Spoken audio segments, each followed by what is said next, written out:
And once again, a massive shout out to our 5 supporters over at patreon.com/878 Survivor FM, our $10 supporters, Scar Speeder Gaming, Dick Donovan, and Kenny Baker, and our 2 awesome $25 supporters, Jake Snow and twitch.tv/Red Freedom 3739. Thank you so much for your support and enjoy the show. 4, 3, 2, 1.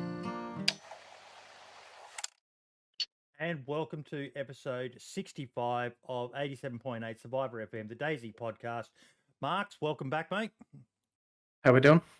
Mate, you are pushing the YouTube algorithm with the big scary in the background there, mate. Oh, with the guns? Yeah, oh God, we're probably going to get fucking demonetized and cancel cultured and all the rest of it, mate. But yeah, it looks good though. What is it?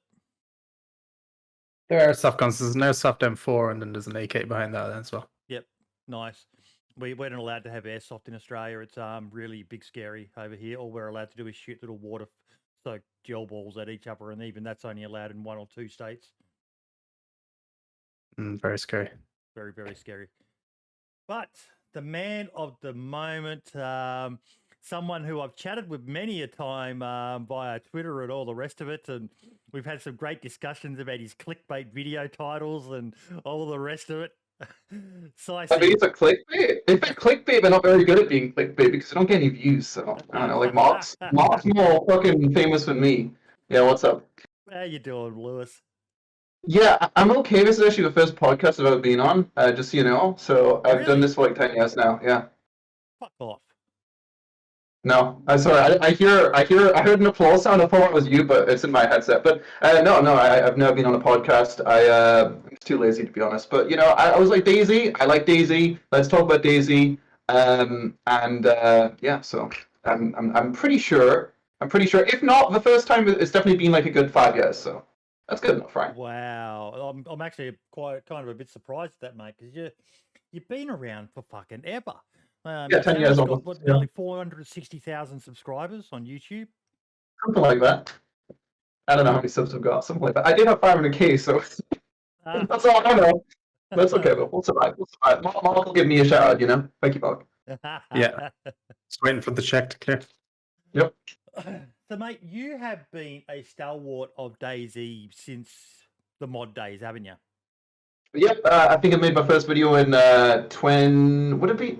The mod came out 2012, right? April or something like that. So it's been like, yeah, it was one of the first games that I played in my channel. The first one that really popped, other than Terraria before that. But yeah, no, I played DayZ on and off for a long time, and the mod I definitely played a lot more on Standalone. But I've always had some opinions on Standalone, and yeah, I did win 2 Survivor games as well. That was pretty cool. And remember Survivor games? Seen it just evolve over all of those years, mate. Yep, something like that. I mean, it's definitely evolved into something, but you know, I do have some big question marks to raise with what they're doing with DayZ these days, because it was evolving at a very nice pace, but I feel like the future right now is a bit questionable. Bit questionable. And by that I mean I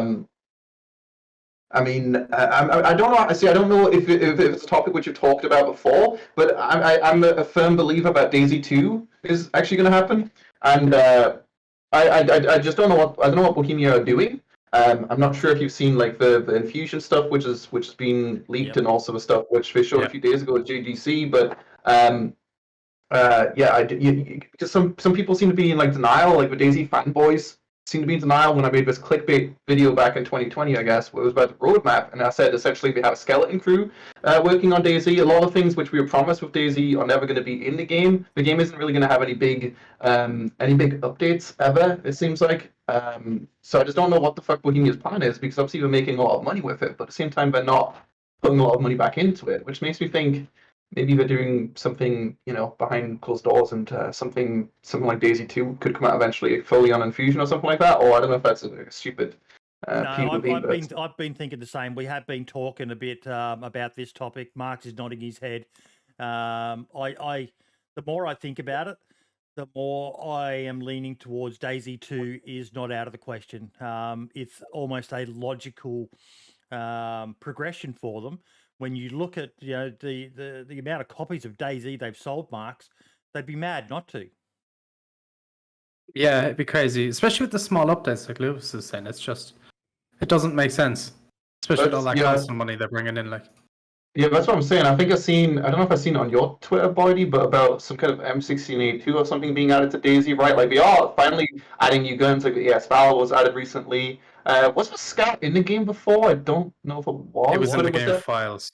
It was right, so it's something that at least we've seen, where the AEST was completely new, but yeah, this is what makes me think, like, because they could be obviously like putting 100 people to work on DayZ, and I'm sure still turning shit tons of money. So that's why it's the same thing with even Armor as well, like where they're not really working on that at all. So I just don't know what Bohemia are doing full stop, to be honest. Yeah, no idea. Yeah, that seems to be the big question. Is what are Bohemia doing? The DayZ devs are doing the best they can with what they've got, in my opinion. Yeah, some decisions, some of the stuff we're going to talk about later, like the you can block every zombie attack now. Okay, they went from one extreme to the other, but they're doing a damn good job. It's just no, I know obviously like not to like. I don't want to sound like I'm being like, but yeah, no, I understand. Obviously, this is something higher up, and they're being instructed to, not all work on DayZ. Like, all the people who are working on DayZ are doing the best of their ability. But actual developers, they're doing what they are. But it's obviously a more deep-seated issue. In a person who's kind of saying, let's not have as many people working on DayZ. So I'm not saying the DayZ devs are bad or something like that. I'm just saying. Just quickly, what mic have you got connected to Discord? You're coming through a bit scratchy. Really? Nope, didn't hear Is that. it a webcam? It might be the webcam. Is it this one? No. No. One second. Some sort. Is it input device? Yeah. Chat mic. Is it different now? Or is it Oh, that's sexy. Oh my god! I'm sorry. Yeah, microphone. Give us some ASMR. Yeah, that's fucking hot, dude. Yeah, no, it's because I just plugged in my webcam and it was a webcam. Okay, sorry. It was a webcam. Oh my god, I'm so sorry. That must have been like unbearably bad. Yeah, my bad. It kind of was actually, but it's you, so we could forgive it. Yeah, no. That is so much better. But yeah, no, definitely. DayZ 2, it's a logical progression. But one of the things I really want to talk with you about is, you've been a big content creator, some controversy over the years and that, but you've been producing a lot of DayZ content over the years, mate. You've seen this game go through its dips, its troughs, its the roller coaster that is the player numbers of DayZ over the years. What's been some of the biggest memories for you? Yeah, I mean, definitely. I don't remember exactly what the numbers were, but it was like before 1.0, the numbers were like at all-time lows, and it looked like maybe it's all downhill from here. And I was very skeptical, and I would say DayZ's definitely surpassed my expectations with 1.0. I don't know when that originally released. I think it was about 2 years ago now. It got down to just over 3,000 concurrent players. Oh, okay. Yeah, so I mean, I guess really, I didn't play the game for much before. I played it for about 400 or 500 hours, but I really got into the game a bit more hardcore recently with 1.0. So I'd say really just when 1.0 came about, the game, the controller, the movement was horrible before 1.0. So I'd say really just 1.0 has really made me regain faith in DayZ, but then quickly made me think. I'm not sure when, obviously, I see the updates and all that kind of stuff are slowing down, and some of the things like planes and stuff like that are never going to come. But then I wonder, like, do I even want planes? Would I even fix the game? But yeah, probably just 1.0. And the Survivor games. The Survivor games were a really good thing to bring the community together, and that was another thing. Bohemia do this a lot, where they try new things, and like they bought the IP for Survivor games, and then I don't know if they're just completely abandoning that, maybe. It's still on the launcher, right? When you launch DayZ to play DayZ Survivor games, it's a cool idea, but I don't think that's going anywhere. So yeah, I guess Scotty, just I if miss. You're listening, I asked you. You said you were going to find out. I asked him, why is the Survivor Games button still on the launcher? And he said he would look into it for me, but he hasn't come back to me yet. So I haven't pushed it. As far as I see, it's a good sign that it's still there, that they haven't abandoned it. But I'm with you 110%, mate. They need to bring back Survivor games, and not the abomination they made, but the old format. Those fucking Yeah, games were you the golden age of DayZ for me.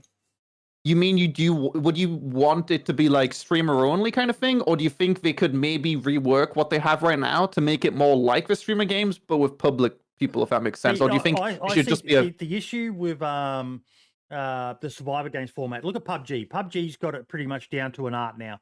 You know, that 20 to 30 minute game is enough for the average attention span of people.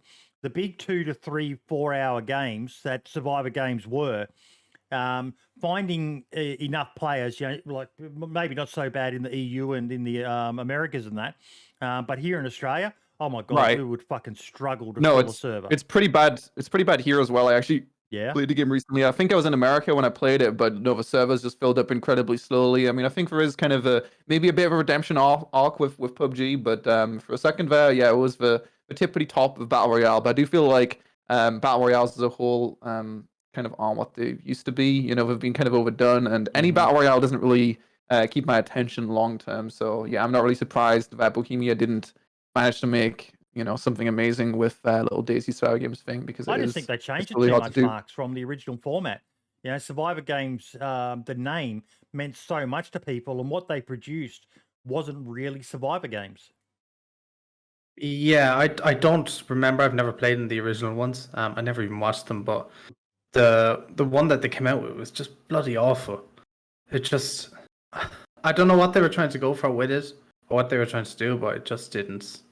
It didn't mean, work. It was just, yeah. The original Survivor Games, it was more so like, from what I understood, they literally, at least I think Hicks said that, they would literally go around and like place items around like an area, so it would be a lot more like handcrafted. Whereas what they were Yeah. trying to make with the DayZ Survivor Games was something which was, you know, scripted, that was, you know, a bit random each time, but it was always the same area, which was a bit repetitive, but obviously that made it easier to make. And there was a lot of changes with the medical systems and all that kind of stuff, but ultimately DayZ Survivor Games was literally just DayZ, but with restricted zones and hand placed items, and that was it really. Whereas the DayZ Survivor Games game mode was trying to make a whole different game out of it. I don't remember how like bad it was or why it was bad, but I'd say the main thing was just the repetitiveness of the same zones over and over again, which is something no Battle Royale does. No. For a reason. I still think there's a market for the old Survivor Game style events. I don't know how successful it would be just as a, you know, someone could start a lobby, and, you know, maybe certain communities could do it easily. If it was a mode in the game, they could definitely do it. You know, you could see Pipsy or The Wall or the Day One servers running their own Survivor Games in their own communities. But as a, you know, like on vanilla, and you sit there waiting for other people to join sort of format, I don't see it working that way. I see it as more a big production event that either a community runs themselves, or optimally what I would love to see is DayZ start running them again. I think it'd be great marketing. You know, get some of the old names back. Lewis, you know, you got to play in them. You know, some of those games were fucking amazing. Yeah. You know, it was groundbreaking. They pretty much started the genre. Yeah, I mean, it's always good to just watch a bunch of, you know, creators kind of battle it out. It's not really something you see every day. I guess Twitch Rivals try to do that a bit as well. But the issue is, from what I understand, like originally it was something which, I don't know all the top people, but it was like Hicks, Shannon Z Killer. I think she was involved in organizing it as well. But like I said, the IP was sold to yeah, it was sold to Bohemia. So it would be completely on Bohemia to try to recreate this thing now. It wouldn't be you know, made by the people who originally made it, if it were to decide to make it like a community event. And I don't know how good Bohemia are at creating like community events. I know they did. Was that? No, that's in a few days, right? It was the Armor 20-year anniversary, I think, in a few days. Yeah, So that's like a Bohemia produced thing, I guess. So I guess I'll see how that is, but I'm not sure how well Bohemia would be able to produce an event, basically, because it's not really something they do too much, I don't think. But you know, in theory, if they have the right people trying to recreate, I don't think it can go that badly. We just need to convince the big creators to want to do it, right? But as long as there's, you know, you just tell the big creators, yo, there's all big creators doing it, and then they'll probably want to do it. I'm going to ask you a question here. Why did Frankie on PC never do a Survivor Games? Okay. Why did Frankie never do a Survivor Games? Yeah. Why do you reckon? I mean, I don't know if you know him or not, but I there's a played lot with of him a few thoughts about times. why he never did a Survivor Games, and he was the biggest name in DayZ. Yeah. It always stunned me that he never actually did one. I mean, Frankie was never really that like public. I'd say it's not like he Yeah. kind of just stuck to himself and did what he did and didn't really like, you know, do events or anything like that. So I don't really know why exactly he didn't. You know, I'm sure some people could craft the theory that, you know, maybe it would, you know, obviously depending on how, it is just RNG, but it could, you know, make people's perception of Frankie a bit different as like epic DayZ player. Like, I mean, you know, I won, like I said, 2 times, and I didn't even play the game. Like, it was pure luck. And I don't think anyone thinks I'm a good player because of that. I mean, 100% they don't. But yeah, Frankie had a reputation to uphold. I don't know. I mean, even if he did like lose, I'm sure people, which he probably would, statistically speaking, it's unlikely you're gonna win. I don't know. It shouldn't alter people's perception, but it could be that. Or it could just be that I wanted to just focus on what he was doing. I don't really know. It's a good question. That's a hard hitting question, man. Good one, but I don't know.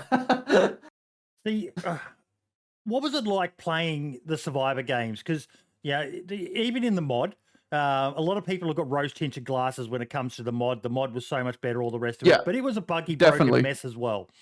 Yeah. What was it like playing in the Survivor Games with all the servers crashing and just even once they went to the standalone format, and standalone back then was in a terrible shape, and how forgiving did you have to be? Yeah, for some reason, for a second there, I forgot that Survivor Games did start off on Arma 2, but now that you're saying that, it did indeed start off on Arma 2. I remember like the Taviana one, I think and the Mausk one as well. I don't know. I mean, it was for me, it was kind of early-ish in my career, and it was, you know, really cool to just play with other content creators. It's not really something, even to this day, I ever really do. I don't really play with other content creators, so it was really cool to do that. Obviously, the technical issues sucked, and they did happen pretty much every single event. But yeah, I'd say just the wow, I'm playing with these other people was compelling enough. I went to the toilet like every 5 minutes because I was nervous. So yeah, no, it was just cool to, like I said, and obviously the viewers felt the same way to see all these content creators come together and shoot each other in a video game. It would have really worked in any game that was open world. It didn't necessarily have to be DayZ, or DayZ Standalone or Arma 2. But yeah, Who was your partner in Survivor Games? Cat, was it? So Cat, the 2 times I won was Cat. The last Survivor Games 5 and 4, I think, and then before that it was Hybrid Panda. But I think Hybrid Panda primarily played Arma 2. He didn't really play DayZ Standalone as much. I don't remember exactly why I ended up swapping partners, but obviously it worked out because Cat carried me both times. Thanks, Cat. Or at least that's what everyone says. He did frag out. He killed a lot of people. Like, and I hate that. I don't know, because we didn't play DayZ. Everyone was downplaying our wins. Like, oh yeah, you were just sitting in a building all day or some shit, which is simply not true. We had the whatever. I'm getting pissed off at something that happened like 6 years ago now. But it's just like we had the most kills. I believe on the first one we won, we had the most kills. So how could we sit in a yeah, it's fake news, okay? Fake news. People just didn't watch us, and then this rumor spreads, and no one forms their own opinion these days. They just follow what everyone else is saying. So yeah, we stand buildings all day. Everyone's sheeple. Exactly. Yeah, literally sheeple. Like, I like to try to form my own opinion on something, and I normally go against the popular opinion just to be edgy, to be honest. But yeah, really? Yeah. You upset people? I never said I upset people. I just said I. Well, it depends on the topic. Obviously, it's not like I'm some kind of like anti-vaxxer or something, you know. But yeah, depends on the topic. But a lot of the time, I will have a differing opinion. Yeah. But that's one of the things I like about you, mate. You really don't give a fuck. You've never really been in cliques. You're just you. You just do your thing. And sometimes, yes, you do upset people.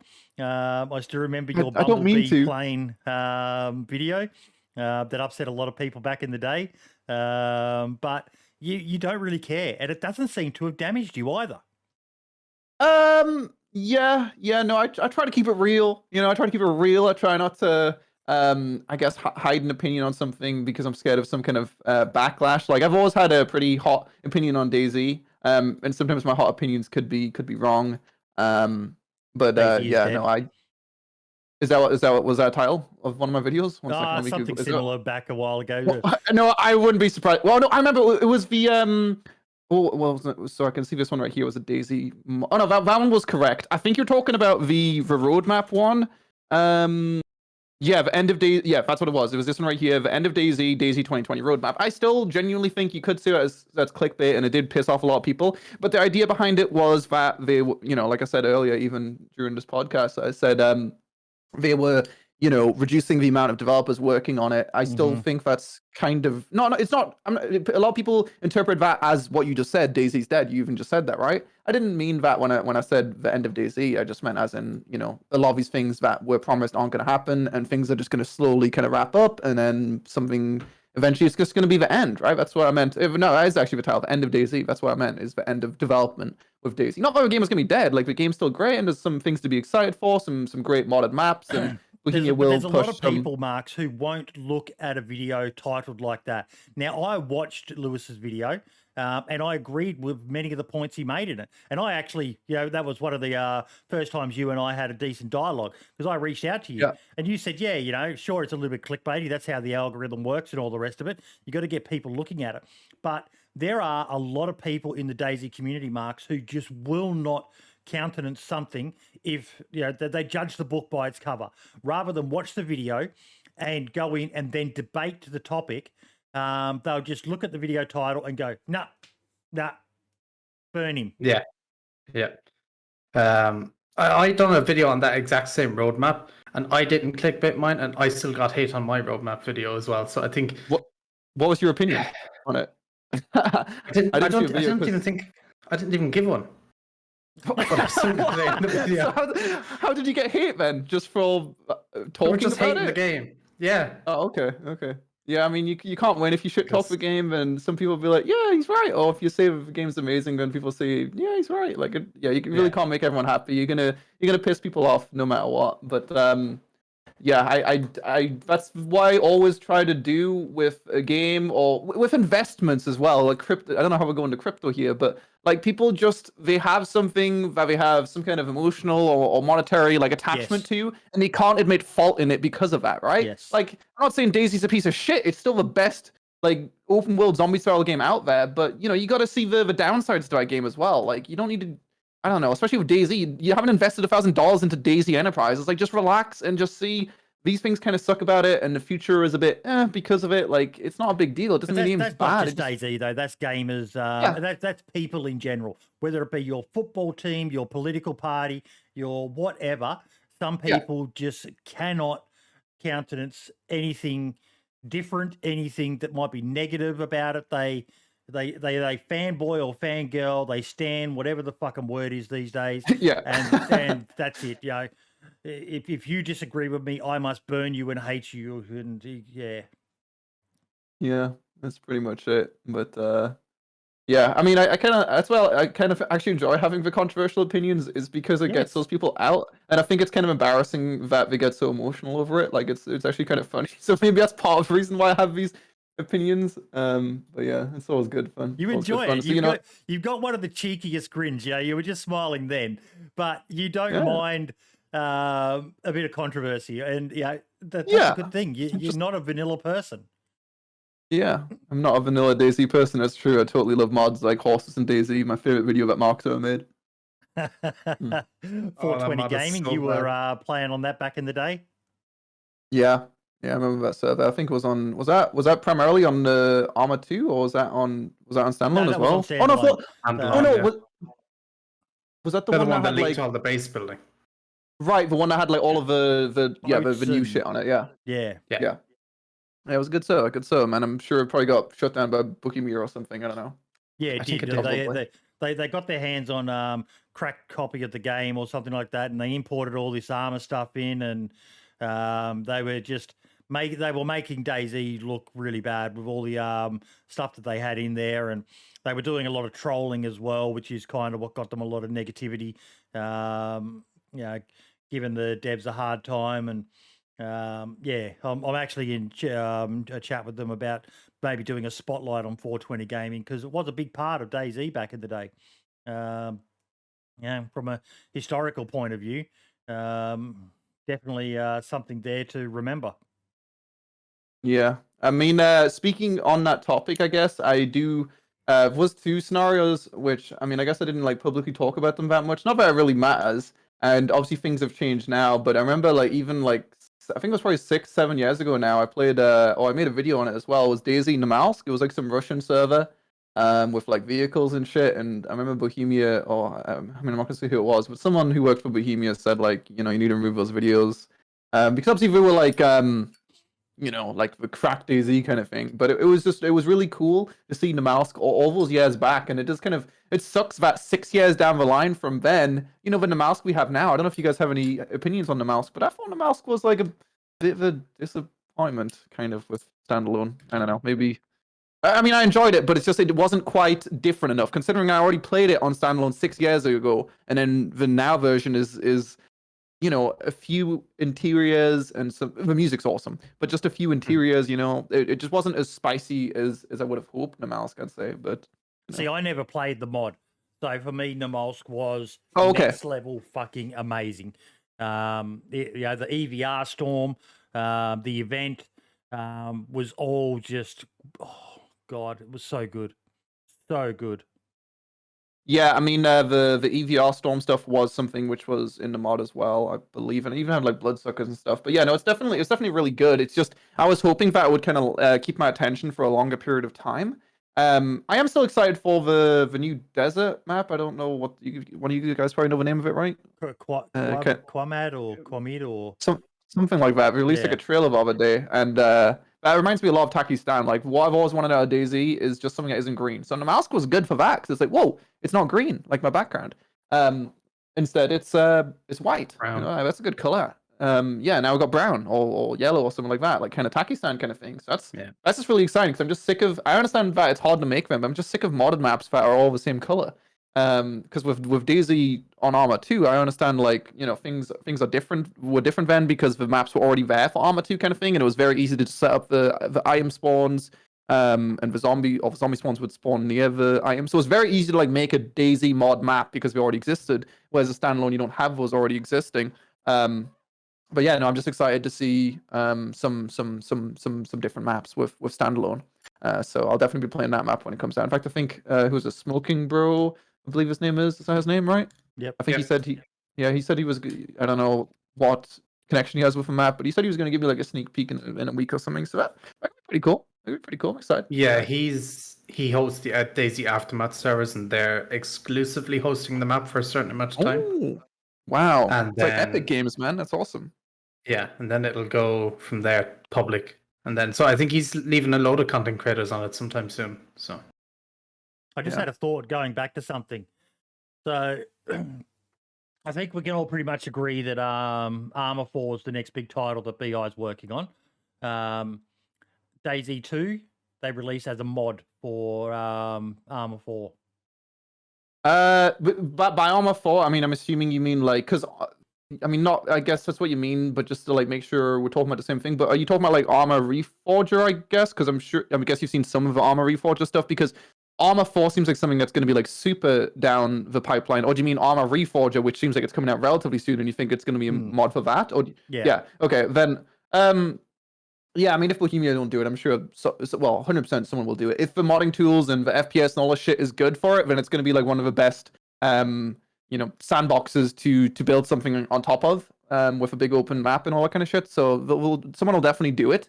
I'm a bit concerned with the like baseline genre of the game, that it does seem like it's Cold War, like 1980s kind of thing, which will, I don't know, it will maybe affect things like that, like whether it's a DayZ mod or Wasteland mod or whatever else. I kind of would prefer something modern, but obviously, with time they can just add a fully modded version of that into the mod with like modded, like modern weapons and all that kind of stuff. So. But yeah, I do think if Bohemia, you think Bohemia are going to do that, like as a mod kind of thing, or you think it's theory? It's a theory. What do you reckon, Marks? Probably get the community to do it like they done with Arma 3 with the 2 most recent DLCs. They'll probably hire someone like that to do it and then pay it. I mean, use recycled assets. this even most recent DLC, it's got like very negative reviews actually. So Yeah, it's, I've heard about it. I haven't seen much about it, but I have heard I haven't it's played it. Yeah, pretty shit. I haven't played it, but I'm not really sure why it's so. Well, I think people were just saying like it's just like a bunch of Arma 2 assets. Yeah, that's which the main Bohemia- feedback I've heard. Yeah, Bohemia as a whole like doing that, like which I don't really like that much. Like, DayZ adopting a lot of armor-free buildings and vice versa, and Livonia being a map which is on Arma 2, armor-free, and DayZ as well. Like Bohemia need to stop recycling shit. I don't know. I'm sure I don't know if they're for financials, but just I don't know, hire some more 3D modelers or something. Okay, just we need fresh shit. There was a picture on Reddit. Yeah, it's here. They used the same bench that was in Arma Cold War Assault from 2002, and just re-upped the textures and put it in this DLC. Oh really? Oh yes, they used assets from 2002. Yeah, that's just insanity. I mean, that's a bit, admittedly that is a creator DLC, so like we don't have to blame Bohemia on that one, but it's something that I wouldn't be surprised if Bohemia did. I mean, they have been using like Arma 2 assets, which came out in like 2007 in their recent games, which isn't quite 2002, but it is definitely something we do like recycling things. But hopefully, with a newer game, maybe it's easier to make assets and all that kind of shit, and we don't feel the need to recycle as much because we can just shit out new ones, right? Maybe. So hopefully. It would be nice to see some proper community DLCs for DayZ.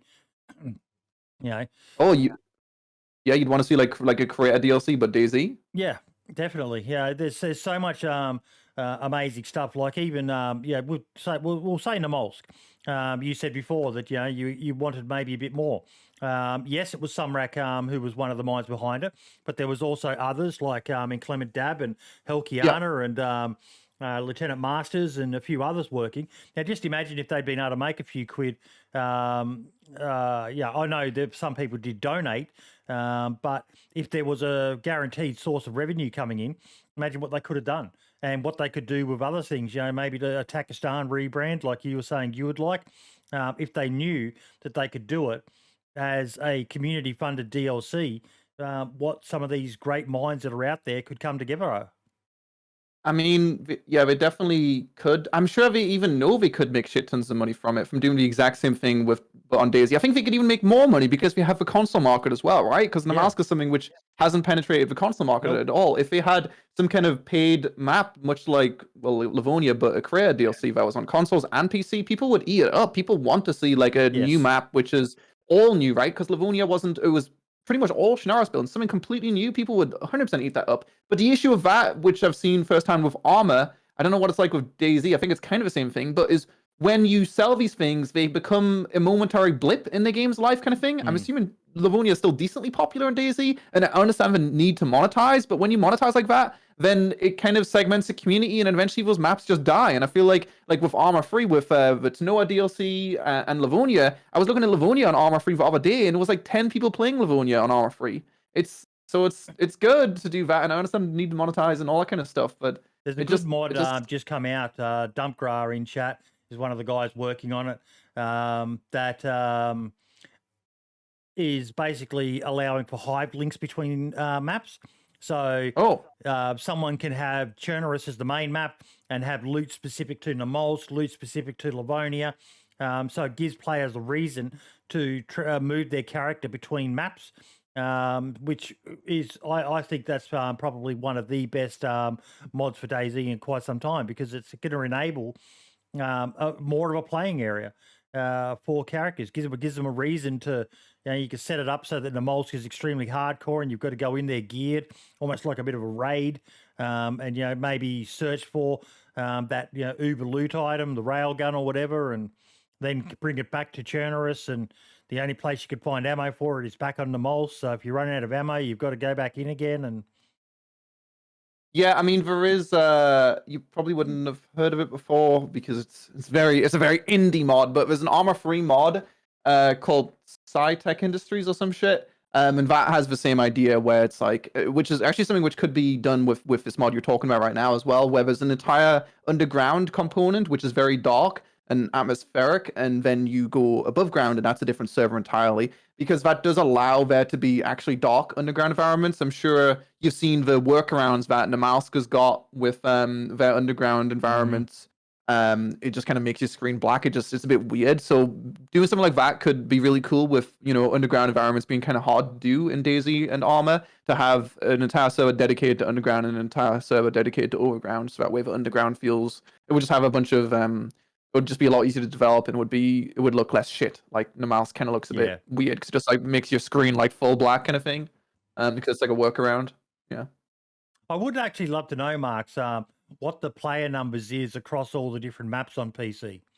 I don't even know, and maybe someone in chat knows if that's something that's possible, if there's a website that tracks that, or it would be very, very interesting to see the numbers and even a progression, like you say, with certain maps are they're blips in the little spikes in the player numbers. Everyone's playing Essica at the moment. They've got Quima. There's an Australian map coming soon as well, and there's another one that's on the agenda. What's it called again?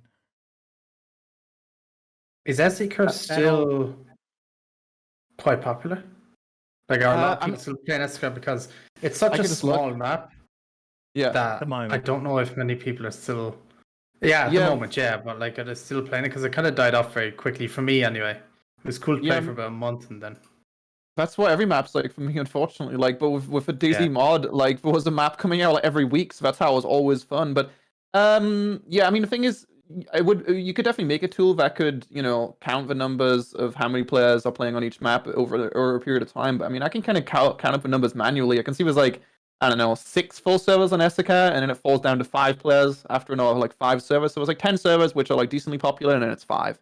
So you can kind of count up the numbers manually in your head, and kind of see how popular some of these maps are. Like, ultimately, which is one of the things which I'm a bit with DayZ, is it feels like, oh, maybe I'm stupid, but most players just kind of play Chernarus, and that's the be all end all. Like, I'm looking at Livonia right now, and I see Livonia falls down to 9 players after 4 servers. So it's 4 servers. Well, I can just read out a number: 65, 49, 16, 13, and then 9, and that's Livonia on PC. At least the ones that are on Magic Launcher. So I'm assuming that should be most for servers. But that's like a bit scary that, obviously it's a paid DLC, but that falls down to 9 players after that little time. And then if you look at Chernarus, it's just like everyone's just fucking running around in Chernarus, AS50s, RPGs. We've got like 10 of them in their backpack, Yeah. I do. We could talk about that as well, but I don't really know how interesting it is. But like the whole like trader meta, I hate traders. I hate traders.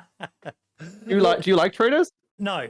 I Okay, don't cool. like playing on them. I am actually playing back on the Pipsy server, but mainly because Pipsy is the old school OG of Australian DayZ. But I'm not. I prefer player run traders, where the players are sourcing the gear and only have the finite supply of what they've been able to find and trade and have in stock, as opposed to these ones where you start off with 100k starting money and one run from the coast through a few military zones, and you go to the trader and you've got enough to buy pretty much anything you want. Exactly. You just literally pick up all the diarrhea and then go, and then just take whatever you want. Take like 10 mags. I like the idea of kind of, working with what you found. You find like a gun, but you can unchamber it. You don't have a magazine, but it still works and all that kind of stuff. Like it's, I don't understand how traders have become like the go-to kind of thing. I don't know if some like the EFT server you love, or what was it called again? Yeah, the one Rearmed. was it? I'm assuming that one had traders, right? It did, but they were like Limited? heavily modified. Yeah, they were heavily limited, so you couldn't buy like the overpowered stuff. You had to find it, and it was kind of all RNG that way, which is pretty decent. Yeah, they can make some changes to traders and make them a bit more bearable, but I do feel like traders have really... Traders suck, but trader servers are the meta. You want a popular server, you've got to have all those funky cams and AS50s and fucking 400 fucking Macmillans and God knows what else, and allow people to build the skyscrapers to fucking McMansions and... Yeah. So, it's hard, if you want to make a popular server, then you've got to kind of conform to the meta, right? Of course, you don't want a dead server, so a lot of people will just be like, fuck it, we'll have traders, and everyone spawns in with AS50s if they give us $1. Well, we don't do that, but I'm sure some server has some pay-to-win stuff, even though we shouldn't, but it is a bit of a hard one. I mean, I did have the hot take recently, although I don't entirely believe it, but that mods kind of ruined DayZ. That's my take. I don't know if you Do you get what I'm saying Ooh, there? That's a hot take. Yeah. Yeah, because Some mods. yes, some mods. It's not so much that we ruined it, but it's just like I think if Bohemia were to not have a skeleton crew working on DayZ and they were regularly updating the game and adding really exciting new updates, like big ones that added, boats or helicopters or a new map or whatever else, I feel like people would be happy. But instead, it just became like they just throw the game at us and were like, make whatever fuck you want out of it, add in like traders and AS50s out your ass and all that kind of shit. And it's just kind of made it. It sucks to play on a server which is vanilla when you know that there's another server which is like the same thing but juiced up, So Yeah. that's kind of my opinion on that one. Is like it's kind of ruined, but kind of not. Like I understand, and I guess the biggest thing that I do like is modded maps. But I do think giving the players complete freedom is good, right? Obviously mods are good and shit, but it has just made it even painful for me to play on an unmodded server just because I know there's a server which is like this, but just more juiced up. And ultimately, people who are watching YouTube and Twitch, a lot of people don't even play the game. They don't know how the game works. They just see a guy running around with an AS50 and they're like, holy shit, that guy's amazing. When in reality, it's just because he's playing on a server with juiced up loot and traders and all that kind of shit. So Yeah. it's hard. I think though, even if modded didn't come along, I don't think the game would be. I don't think it'd be around right now. Yeah, If there was no it mods and it was still on that 3,000, there'd probably be only a couple of hundred playing it nowadays. Yeah, even after 1.0, yeah, maybe. So it's good it's happened, but yeah, it does just give me mixed emotions, I guess. I just fucking hate traders. That's the main thing. Fuck traders. I hate traders.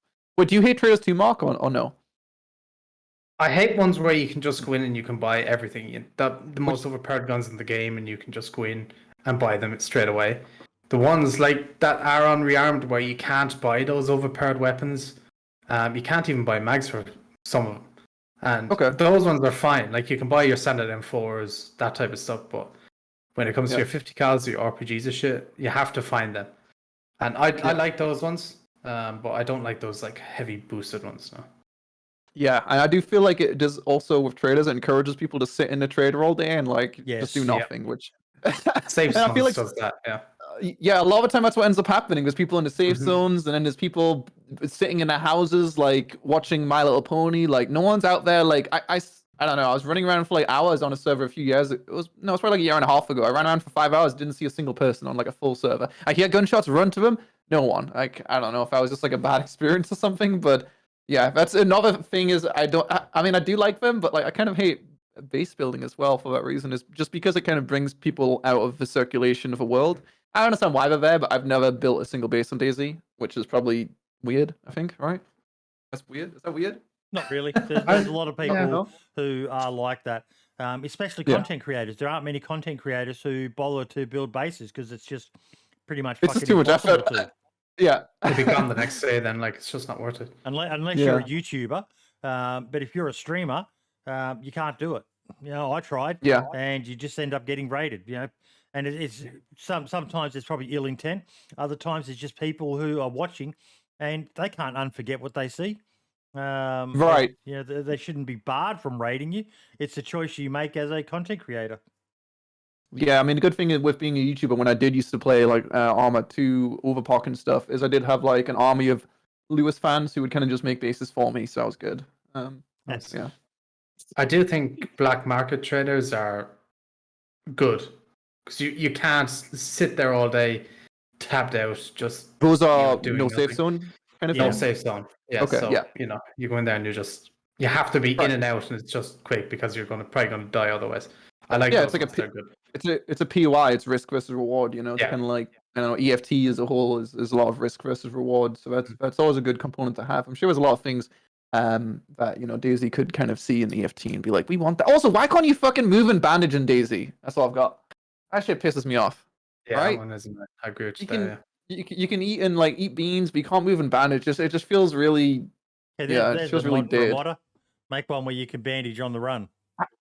I'm sure. Well, with animations and stuff like that, that's probably the biggest thing holding people back. But I'm sure it's probably wouldn't be that hard to make because there is already systems to allow you to like eat beans while walking. But yeah, just even walk. You don't even have to run while bandage. Just even walking and bandage should be better. That'd be perfectly fine.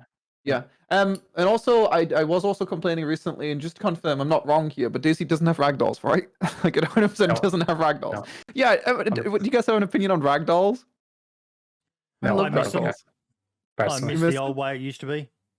Yeah.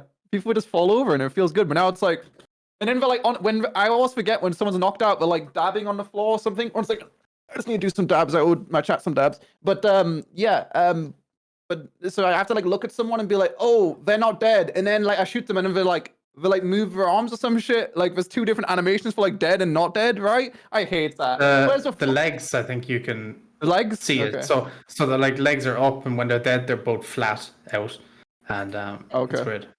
But with the Yeah. knockout stage now, with the new update, it's before when you got knocked out, you could be knocked out for 30 seconds, but now you're up in about 10. Oh really? So Okay. you get knocked out, you're out for about 5 to 10 seconds, and you're straight back up again. Yeah, when It's was this update? way Because faster. you were talking 2 days Bodie. ago. Yeah, is that what you're talking about, Bodie? Where you said you can like perma block zombies now? Is that what you were talking about? Yeah, The update pretty 2 days much. ago? Whether they're doing the double overhand attack or single arm attacks, all you've got to do is block, and they can't hit you now.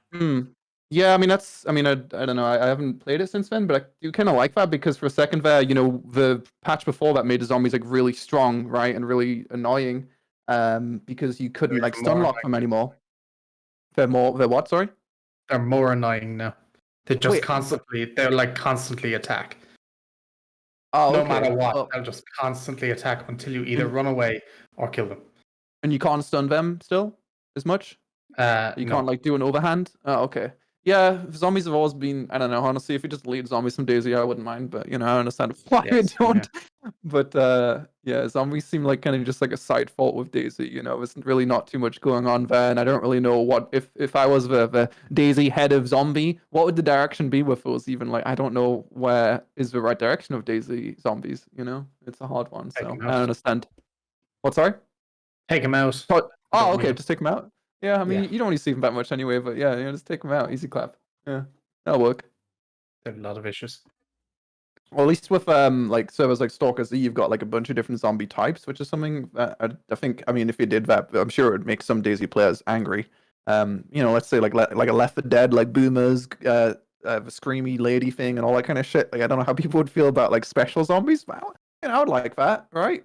Or was that Just a sharing horrible a idea? screen with you, just so Okay. you can see what they're like now. Okay. It doesn't look. matter really, because I could just ban. What's behind the dog? Oh no, guys, don't hit me! nice. You need, like, 10 No! zombies on you. Don't Doesn't hit matter. me! Yo, Tope, thank you for the host, man. Welcome to thanks for the 1.13 host, Tope. Experimental, where you can have fun with zombies. So this is with just no experimental. consequences. Although I am Yeah. bleeding, but Okay, then it maybe doesn't matter they'll. really, because I could just banish that. Maybe later. this won't be yeah, pushed by the to way, main. we reduce Maybe the bleeding. it probably will. Oh, no, I got cornered. What do? I just back myself up a little bit. Hey. So you could. So It's if you're holding fine, right click, party even if with a the zombie hits you zombies, from behind, everybody. it still doesn't hit you. Or It looks like it. Yeah, it looks like Yeah, it. I'm but- not sure how it works, Yeah, but yeah, I yeah, mean, dealing let's say with you've got zombies 2 or is 3 very hard in zombies, the it's game. probably gonna be like super easy. But that was like a worst Oh case no, scenario right guys, there, don't hit. kind of thing. The thing is, though, military zombies are a lot stronger. Right. So they'll mess you up. It's like the way he only had like 1 cut there, and he had like God knows how many zombies around him. The chances of you getting cut by a military zombie 2, maybe 3 times is very likely compared to a civilian one now. So they've completely I changed think it up. again. that's interesting to watch, but you need to temper it with get on yourself and experience it for yourself, folks. That doesn't look that great, but when you take in things like cuts and all the rest of it, and the different types of zombies, it's more to it than just one little clip. Yeah, I hate when like a zombies like in that scenario right now you'd end up being bleeding like 4 times and then you're just dead. Yeah. Yeah. So, I found them terrible personally.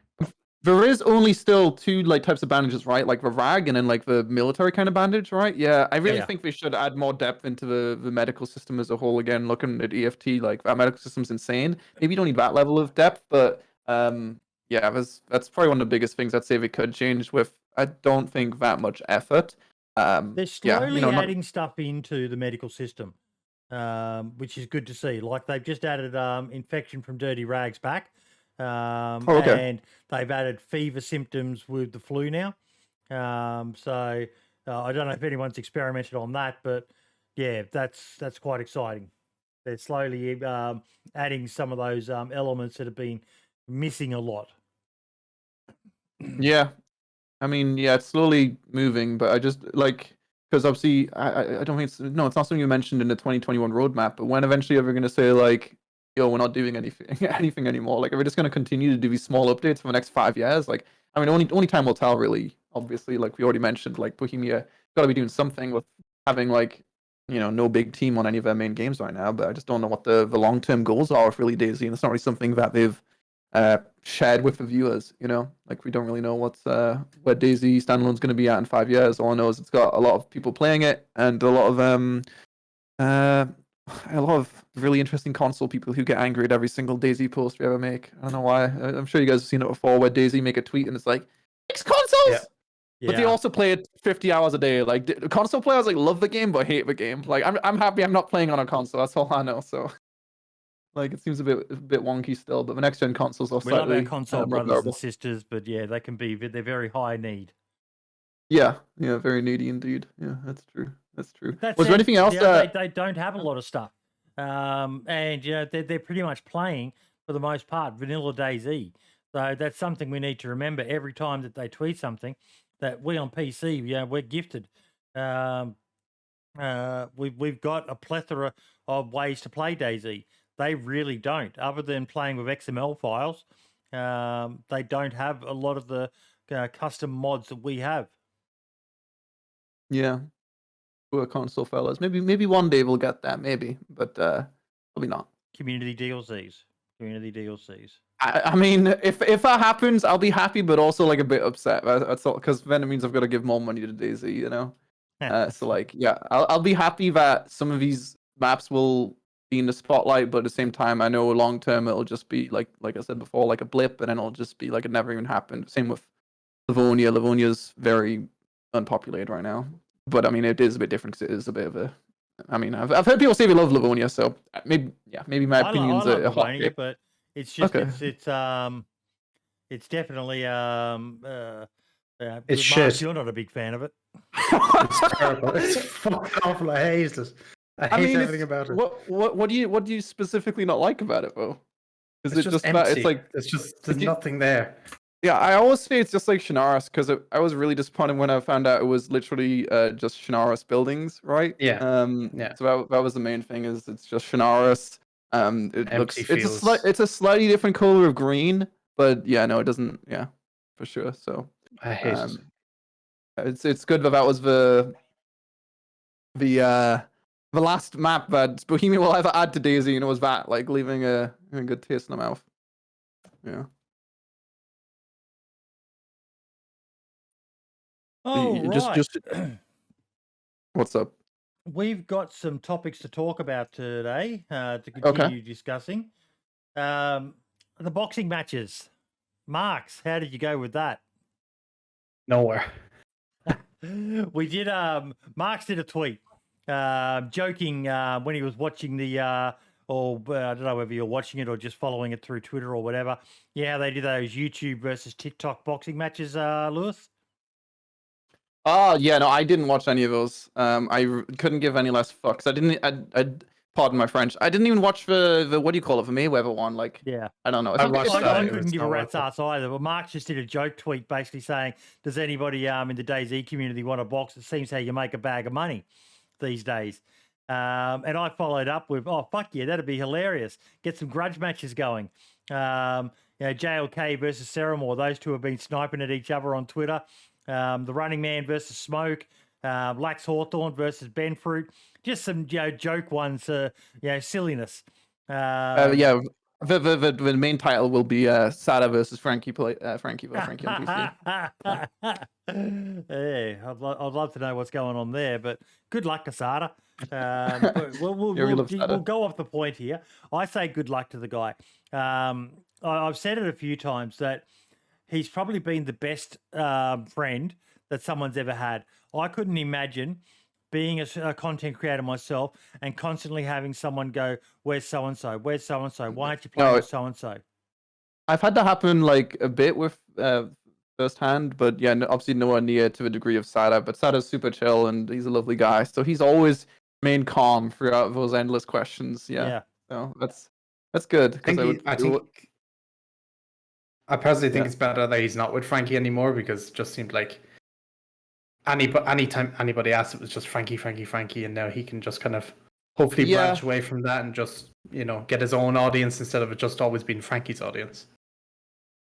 Yeah, no, for sure. I mean, it didn't seem like it was impacting his mentality at all. People endlessly asking, but I'm sure deep down it might have made him go a bit insane. Like, it would piss me off to no end that someone would kind of never. It would feel like people didn't care about me and we only cared about a solid person, because they never ask, how are you, Sada? It's, where's Frankie? What about me? Yeah. Okay. Yeah.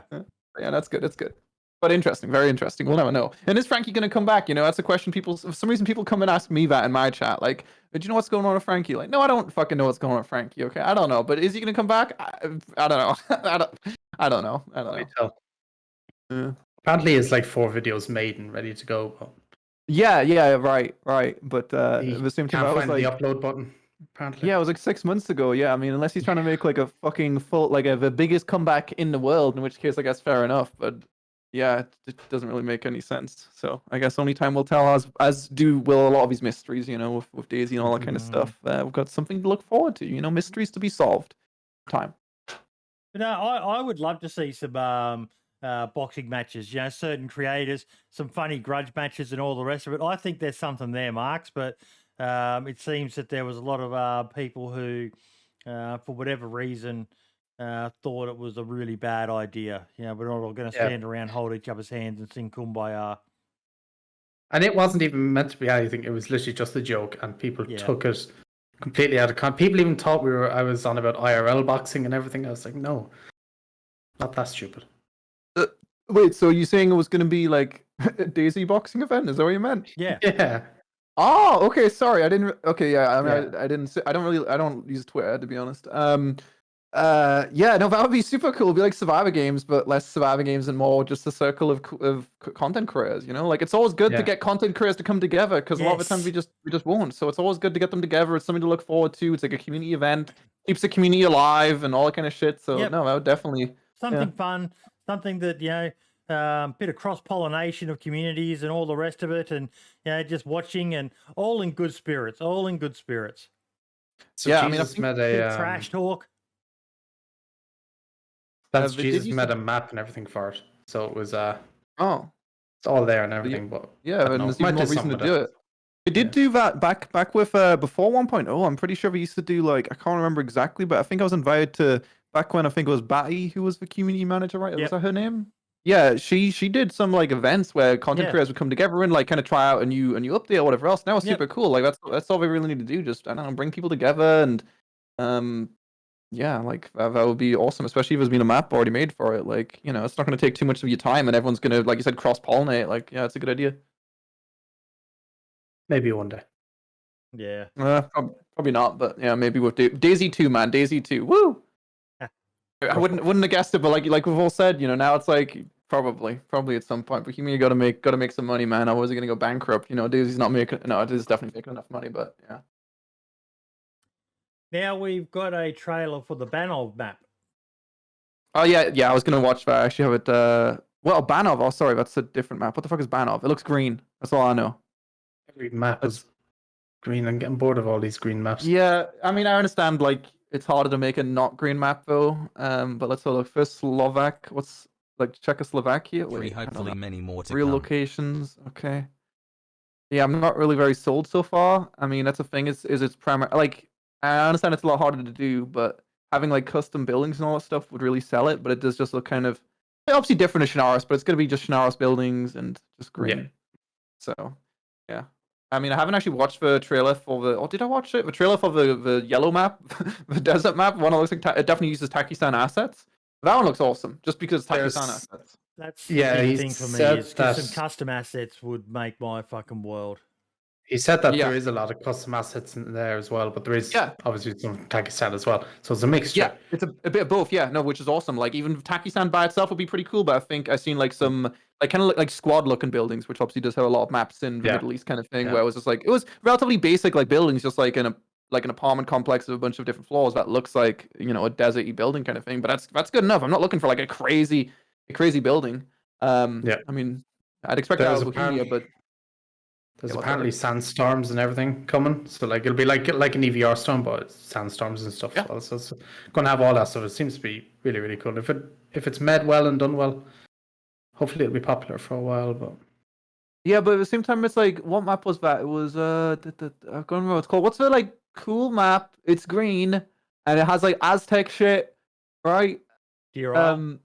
yeah, Wait, you what? You Deer Dear Isle. Isle. Oh, Dia Isle. Yes, sorry. It was the thick accent, you know. Yeah, Dia Isle is awesome. Like, in terms, we have a bunch of custom shit. I was don't flying have an around accent, adjusting the you've got editor an all day. accent, mate. Yeah, I know, but you've got like a different accent. I don't know. Whatever. Yeah, that map's awesome though, but at the same time, I don't want to play it, so I don't know. Like Yeah, that I map was has a same bunch way, of custom yeah. shit in it. Yeah, Yeah. it has like the really Just- cool underground shit, and this is the like it's Deer Isle is so big that I just couldn't be asked walking around. This is the Guayma map. yeah. This will definitely be epic, but yeah, it was a pretty cool mid trailer as well. The Humvees, you know, import from Pakistan.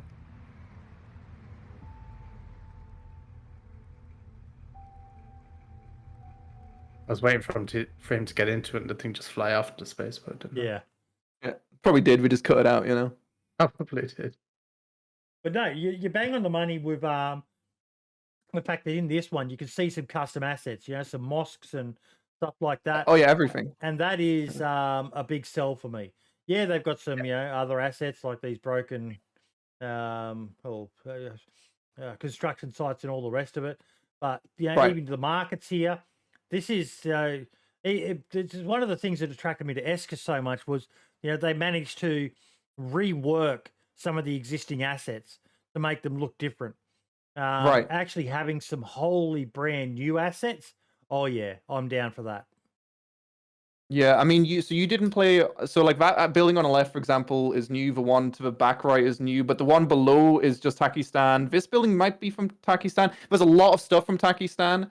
So if you've never played it, then that's good because you're going to be even more excited for it. Yeah. But there is still definitely a very decent amount of stuff. And like I said, I'm just happy to see like not green. I did see some screenshots which Avoca tweeted out a while ago of like this massive bridge and stuff. I'm not sure how long ago that was, but I remember seeing those pictures and yeah, it instantly just looked different to anything I've ever seen in Standalone, which is good. But at the same time, how long will this, you know, keep people's attention for? I don't know if it's going to even be like it's not going to be something you can play for a year straight. Still, it'll be definitely fun for at least a month or something like that. Yeah, 100%. And I know the Aftermath servers as well. Like they're not like every other server out there that just has public mod packs. You know, like weapon mods and stuff like that. All their weapons, I think, and optics and stuff are all private, so they're all completely custom to what a standard server would have. So hopefully that'll, you know, make it even more unique again. I know there was a bit of a kerfuffle over the map apparently being only limited to a certain server, but Pope Leo's in chat saying that it's not only Aftermath. It's not only Aftermath. It's initially while they finish the map, which totally makes sense to me because that's something I worry about with Vesica is they've released that out to everyone. And people are going to get bored with it before it's even completely finished. Yeah, I'm bored of it already. Just waiting for it to update. Yeah, but it's just like it's going to be like because obviously we've been making it for a long time. So now that we've all experienced it, it's going to be kind of like small-ish updates. So just I don't know how that one's going to work out, but I'm probably just going to leave it for a sweet minute and then come back to it in a while once it's made a lot more progress instead of just constantly going back to it every time there's an update. Like I'm sure a lot of people who play DayZ every day will do, because otherwise it's probably just going to not be fun. But I don't know. I guess a lot of the DayZ content creators see something in DayZ that I don't see because we can play it every day. I enjoy DayZ, but it's not something I can play every day. Yeah, otherwise it just feels like running around in circles sometimes and nothing happens. That's just how it is sometimes. It's just for... I want to do a quick shout out to someone in chat, someone who I am a huge fucking fan of. Now Frankie! You need to be a PUBG hardcore fan to appreciate it, but Pansy is in chat, and Pansy is hands down the best fucking PUBG esports commentator. I've just been watching some of the PGI stuff, and oh my fucking god, I love her commentary. Yeah, I mean, I'm a fan of CS and Pansy. Pansy's roots are in CS, so yeah, we love Pansy and we love CS. But PUBG, she has also dabbled into PUBG, and yeah, Pansy's good. She's good at what she does. That's why she hasn't been fired yet. Keep it up, Pansy, and you won't get fired. Okay, keep it up. Hey, Pansy, how you doing? Good to see you in here. Lewis was the reason I liked DayZ. There you go, mate. Is that what you said? Yeah. Well, aside from Sacriel. I'll Okay, take good you one. hands down over Sacriel any day of the week, mate. Okay. Cool. I'm not. Yeah. Hog. Good drama, guys. Good drama. Nice one. What else have we got? The nice trailer for the Karma Crew server. Yeah, Oh, we've I don't been know anything talking about that. about Me neither. about how a lot of people are still playing Chernarus, but it's great seeing people reimagining Chernarus. Okay, let's see. Okay. So it's just Chernarus, but G36 with some mods on it. I mean, Yeah. I have played Karma Crew before. Like, I think I was playing on the Essica server, so I do like what they do to DayZ, I guess. But I don't think anything could bring me back to Chernarus unless it was like $10 or something like that. $10 would do it definitely, but past that, $10. oh wait, $10 is it's $10. Oh my god, look at him go! That makes so much sense. Yeah, I know. I don't know. I watched him I mean, running across the rope, and I was like, It's cool, but "What the hell?" Yeah, it's cool being able to go on top of rooftops. It's something I think they did on Essica a bit, like being Yeah. able to kind of climb on top of rooftops in the cities. It's cool, but it does look stupid, but that's okay. But yeah, no, I didn't know about this one, but maybe we'll give him a little shot. Maybe. Yeah, they basically added some new locations to make the map Right. a bit more full. Yeah. Like the quarry. Yeah. The quarry's Yeah, a that's great cool. location, but there's no reason to go there other than to I look didn't at it know and if go, "Oh wow, that's nice." That's the quarry. Yeah, The I didn't know. only I didn't know building it was a that's really quarry. there, bar a shed, is an enterable Wait, what? Where is the quarry? up I don't know where that is. north of Severograd. Oh, okay. Yeah, I mean, it's There you cool go. to A use guy something with like your that. Yeah. hours in DayZ doesn't know where the fucking quarry is. There's no need to go there. I'm gonna be, on it. I have 800 hours in DayZ. I don't know about you two, but I actually don't have that many hours in DayZ. I played the mod primarily. I've played Standalone a decent amount, but yeah, no, I don't go to I don't explore. I go to the hotspots. I go, and then I die, and then that's the cycle. Like other than that, I don't do anything. Ooh, M16. I love the M16. M16 does look pretty good though. Good video from Mark. That was a good video. Okay. Yeah, it looks hot. Looks hot. And it's even got like a burst, that's like the first burst gun in DayZ Standalone vanilla, right? That's pretty cool. That's pretty Yeah. cool. That's pretty fun to use. How is it fun? Just because it bursts, or is it just like feels good? Yeah, it just feels good. Oh, okay. I haven't Yeah, watched the feels grand gameplay for it, video yet so. with it. What was it like in PvP?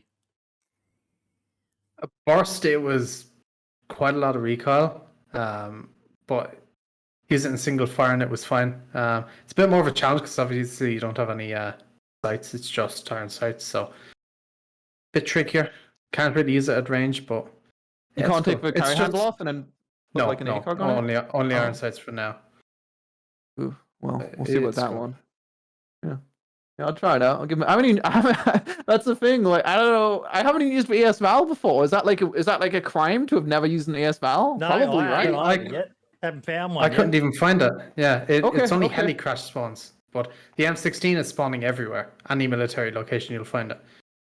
So it's pretty good. Okay. I don't feel as bad now. Thanks for backing me up on my lack of experience in DayZ, guys. Or maybe we're all just really bad at a game. Maybe we're all just equally terrible. I spent 3 days trying to find that AS fan. Not gonna do it. So you actually have to Give hold up. the mouse button down to fire the 3-round burst. Yeah. What? What do Yeah. you? Pope Leo's what- just said in what? chat, I don't like how you have to hold. No, I don't like that What? either. That doesn't make any sense. Surely you just put on burst and then left click and then it shoots 3 shots. That's how it works in every other game. Or looking Yeah. at trying to innovate in ways that no one asked for. Wait, so can you shoot 2 bullets all the burst? Is that what you're saying? Yeah, it's like I done it when using it, and it's like it'll like shoot 3, shoot 1, 3, 2. It's so weird how it does if you tap it, but if you hold it down, it just works fine. But I Is don't that like an it. experimental, I guess? Or Yeah, no? yeah. I might go download an experimental and go fly around with an editor or some shit then, because I kind of want to try it out so that way I can have my heart broken again. Sounds like good fun. I mean, I imagine that is realistic, but as far as gameplay mechanics go, I'm with you on that side. It's not how pretty much any other works. game does it, but Yeah. Is it realistic? Is it realistic for a gun to do that? I don't really know. Is that how it works? yeah, you've got to hold the trigger in. The trigger, basically, by holding the trigger in, you're releasing the bolt to enable it to keep it moving backwards and forwards. So if you release the trigger halfway through the burst, it's going to stop. That makes sense, I guess. Because the mechanic is not held open anymore.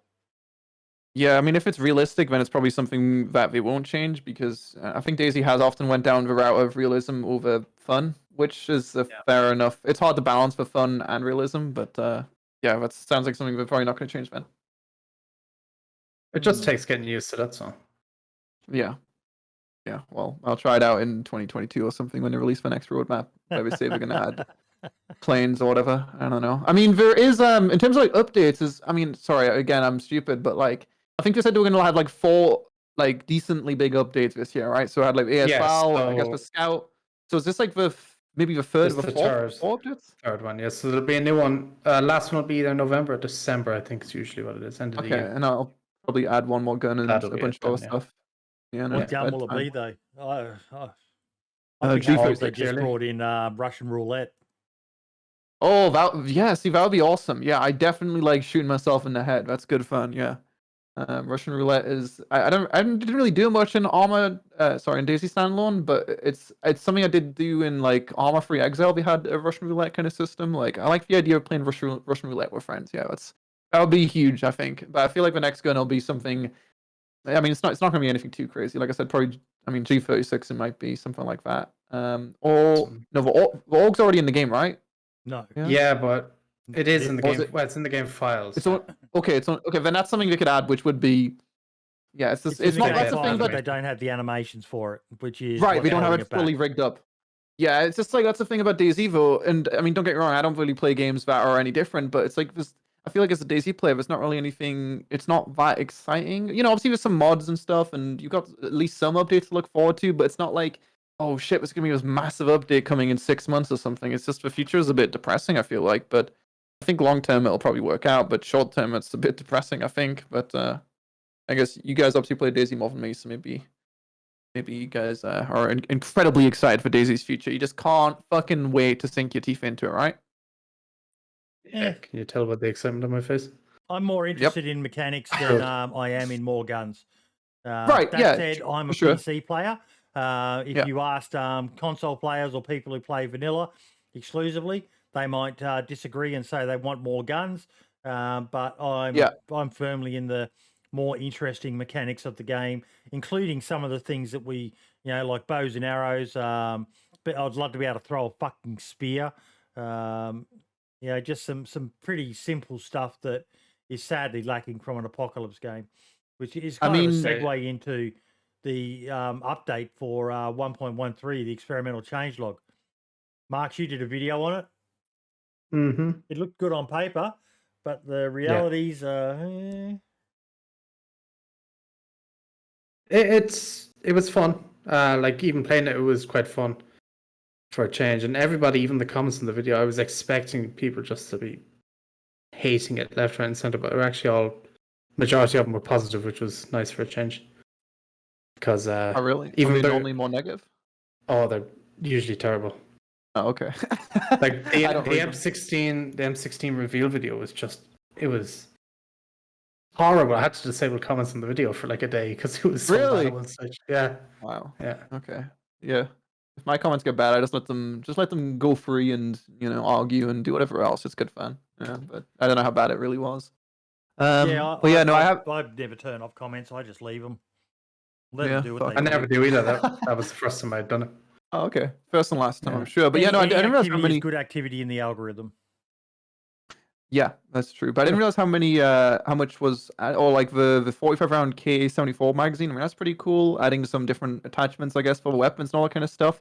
But I don't really know what kind of gameplay changes you'd really. I mean, obviously you mentioned the spear throwing, bows and arrows, and maybe Russian roulette kind of thing. But was there anything else in terms of like survival, more crafting? Okay.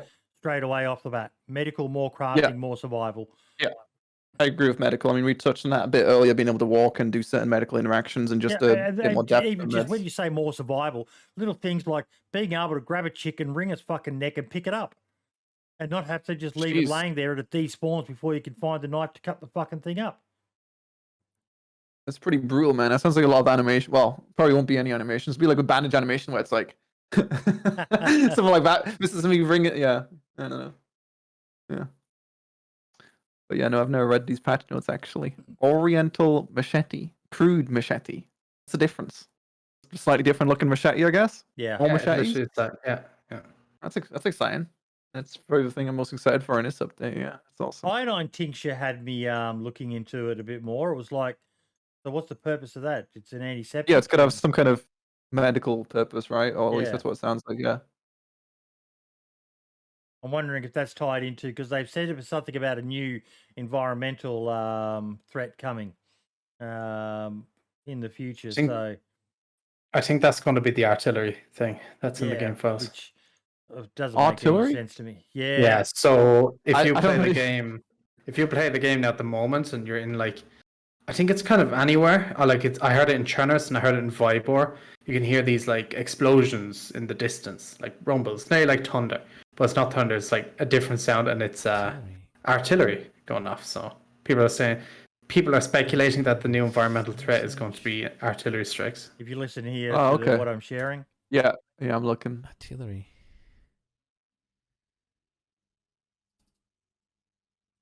Damn, dude, he's going hella deep here, man. He's opening up folders and shit. Oh, and these are the MP3s of OGGs. Let me hear it.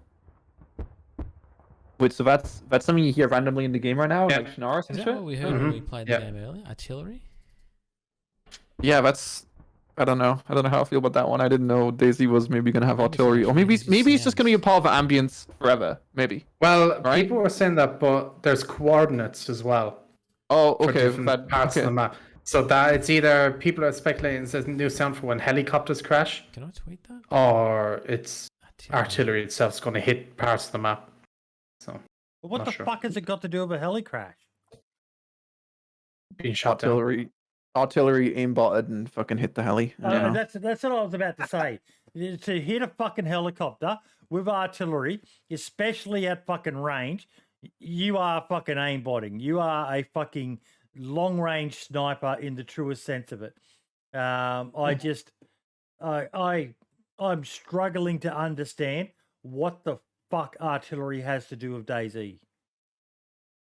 I don't know, man. Someone's making the big decisions at DayZ Enterprises. I don't know. Well, maybe it's some rack. I don't know, but yeah, I someone thought. understand why spacemen are carrying bows and arrows in Icarus more than I understand why there's artillery in DayZ. Yeah, Icarus. How about that game, then? That's coming out in August. You guys excited for Dean's new game? Yes. No. Yeah, I am. I'll try it out. You know, maybe it'll be good. Maybe Dean's got a redemption arc. You know, everyone's still upset at him with DayZ for some fucking reason, as if somehow Dean being around with DayZ still would have made it a better game or something. Like, no, it wouldn't. Or it would have been the same. But yeah, no, I'll try it out. It looks Okay, interesting. Pansy's asked the big question in chat. Would you buy it in early access? I am 95% in the no pre-orders boys camp. Fallout 76, Dead Matter, Survive the Nights. I can keep on rattling off the games that I bought early access on. I want to, but I'm just hesitant because I've been burnt so many fucking times with pre-orders. Leave it a release, give it a week, see what the reviews are like, and then buy it. That'd probably be the best thing to do. But I want to because I'm not a Dean Hall hater. Dean Hall had a great idea for a game. It became bigger and different to what I firmly believe his vision for the game is. So he left the game. Yeah, and I think honestly him leaving was good. Like, not as in like he's shit, but I think it could have brought the game downhill, to be honest. Yeah, because he had some ideas which I didn't entirely agree with. So yeah, I don't hold that against him, and I don't think it's very good for mental health. Even to this day, you know, being a DayZ developer and everyone's just being like, your game fucking sucks 24/7. That's not very good. So, you know, I can't blame him or focus on the things you enjoy in life. Don't focus on the Don't sit there and follow things that you aren't fucking interested in. What's the point in it? What is the point in following shit that you're not interested in? All it does is bring negativity and make you feel like a shit cunt all the time. Just fucking People enjoy okay. it. Yeah, people enjoy Not interested. hating. Follow it, see if it's improved. Like Dead Matter, I'm not interested in, but I still follow it a bit just to see. There's hope. There's always hope. Look at DayZ. DayZ went down to 3,000. DayZ's come back to 30,000. Yeah. There's always hope that Redemption they arc. could fix it up. Fallout 76, I'm hearing good things about it now. But I don't sit there and every single time someone posts a video about Fallout 76, go in and say, the game's shit. It was shit when it was released, but it might be good now. I don't know. Maybe one day I will reinstall it. Like you said before as well, on the topic of like sheeple, I think a lot of people who say something is bad won't actually play it or know what it's like these days. They simply just say what everyone else says, which can be true sometimes, but yeah, sheeple. You mentioned the word scum around the DayZ community and everyone, oh, that's a fucking shit game. Scum's got some bad things about it, but the development pacing's been pretty good. They've added some good content, boats, sharks, a bunch of vehicles. Like it has some things that DayZ doesn't have in vanilla. Yeah, I really don't know everything, but yeah, no, it's got some cool things. I think the main issue, some of the servers are like super modded, and because of that, they're like, well, not modded, but like super juiced. So they're like desyncy and shit. I think it's the main thing that makes Scum shit. But yeah, some good updates to Scum, whether you like DayZ or not. Like I can still see things. I'd rather play DayZ. I can still see plenty of things that I like about DayZ, but Scum definitely has some things which are cool about it. So DayZ fanboys need to chill the fuck out, okay? DayZ's not your wife. Fanboys in general need to chill out. If you don't like something else, you don't like it, so be it. Just move on. Have a laugh, have a joke. I constantly love jokes about Fortnite in particular.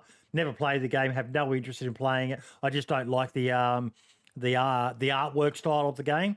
It looks very childish and just gimmicky. Yeah. I much prefer the look of PUBG. A bit more realistic, a bit more, a bit more grindy. But that's just me personally. But I don't sit there and go into Fortnite streams just to say, fart night.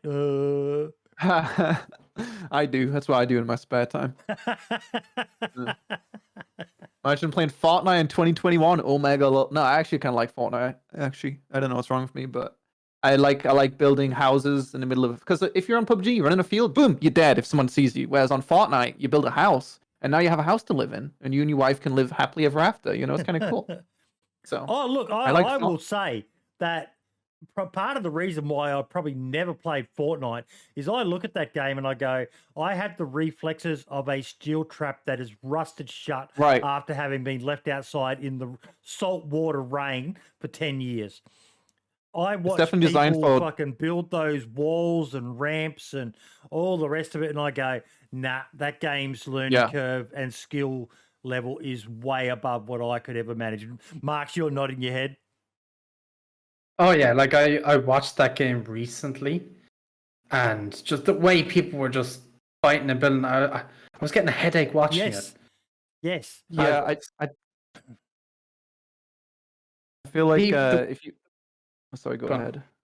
You want me to? I had a really good thought, actually. I feel like it's a prerequisite of Fortnite to definitely snort like copious amounts of G Fuel before you play it, because otherwise you're not going to be, you're not going to be quite up to par on that one. But yeah, no, that's kind of what ruined Fortnite was. Yeah, eventually you just be in like a lobby with some sweaty nerd who's, like I said, snorting G Fuel, and then you can't really do much about that. If he can build a house faster than you can build a house, then you should probably go fucking make a show on Home Improvement or some shit. Like, good for him. Yeah, or her. PUBG to an extent, and even part of the reason why I love a game like DayZ is even though I don't have the skills of a Toprek or a dozing chopper or a minder or at PvP, those those natural. Being able to 360 flick, no scope, quick scope, bloody whatever it is, you can still win based on experience and tactics.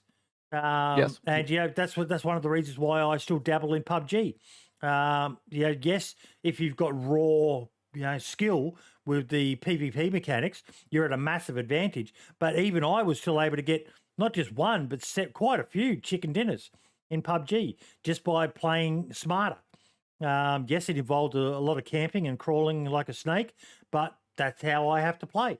And DayZ's perfect for it. Yeah, no, definitely. That's probably one of the things. But I understand why. But one of the things I don't like about DayZ, to be honest, I think EFT is a bit more aim centric, maybe. But yeah, I'm very much so a G Fuel sniff. I don't like G Fuel, but I do sniff G Fuel in my spare time. I like CS, like flick, blah, blah, you know. So I do like the flicky, like cracked out. That's what I'm drinking this Monster. I'm cracked out of my mind right now. You know what I'm saying? So I do kind of like that aspect. But you know, if you do enjoy the more slow pace and more brain power, or like a bit of brain power and a bit of bam bam aim, then that's whatever floats your boat in that department. I can completely understand why you hate Fortnite. That makes perfect sense. Speaking of Fortnite, I don't know if you guys ever had any thoughts and feelings. Not that it really matters, but someone in chat just mentioned it a second ago. About H1Z1. I fucking hate H1Z. Oh, I hated H1Z1, and you guys all seen what happened with that one. We ended up like shutting it down. We sold tens of millions of copies. That was a bigger disappointment than PUBG. Even PUBG's obviously fell off a lot, but H1Z1 doesn't even exist for survival. Yeah.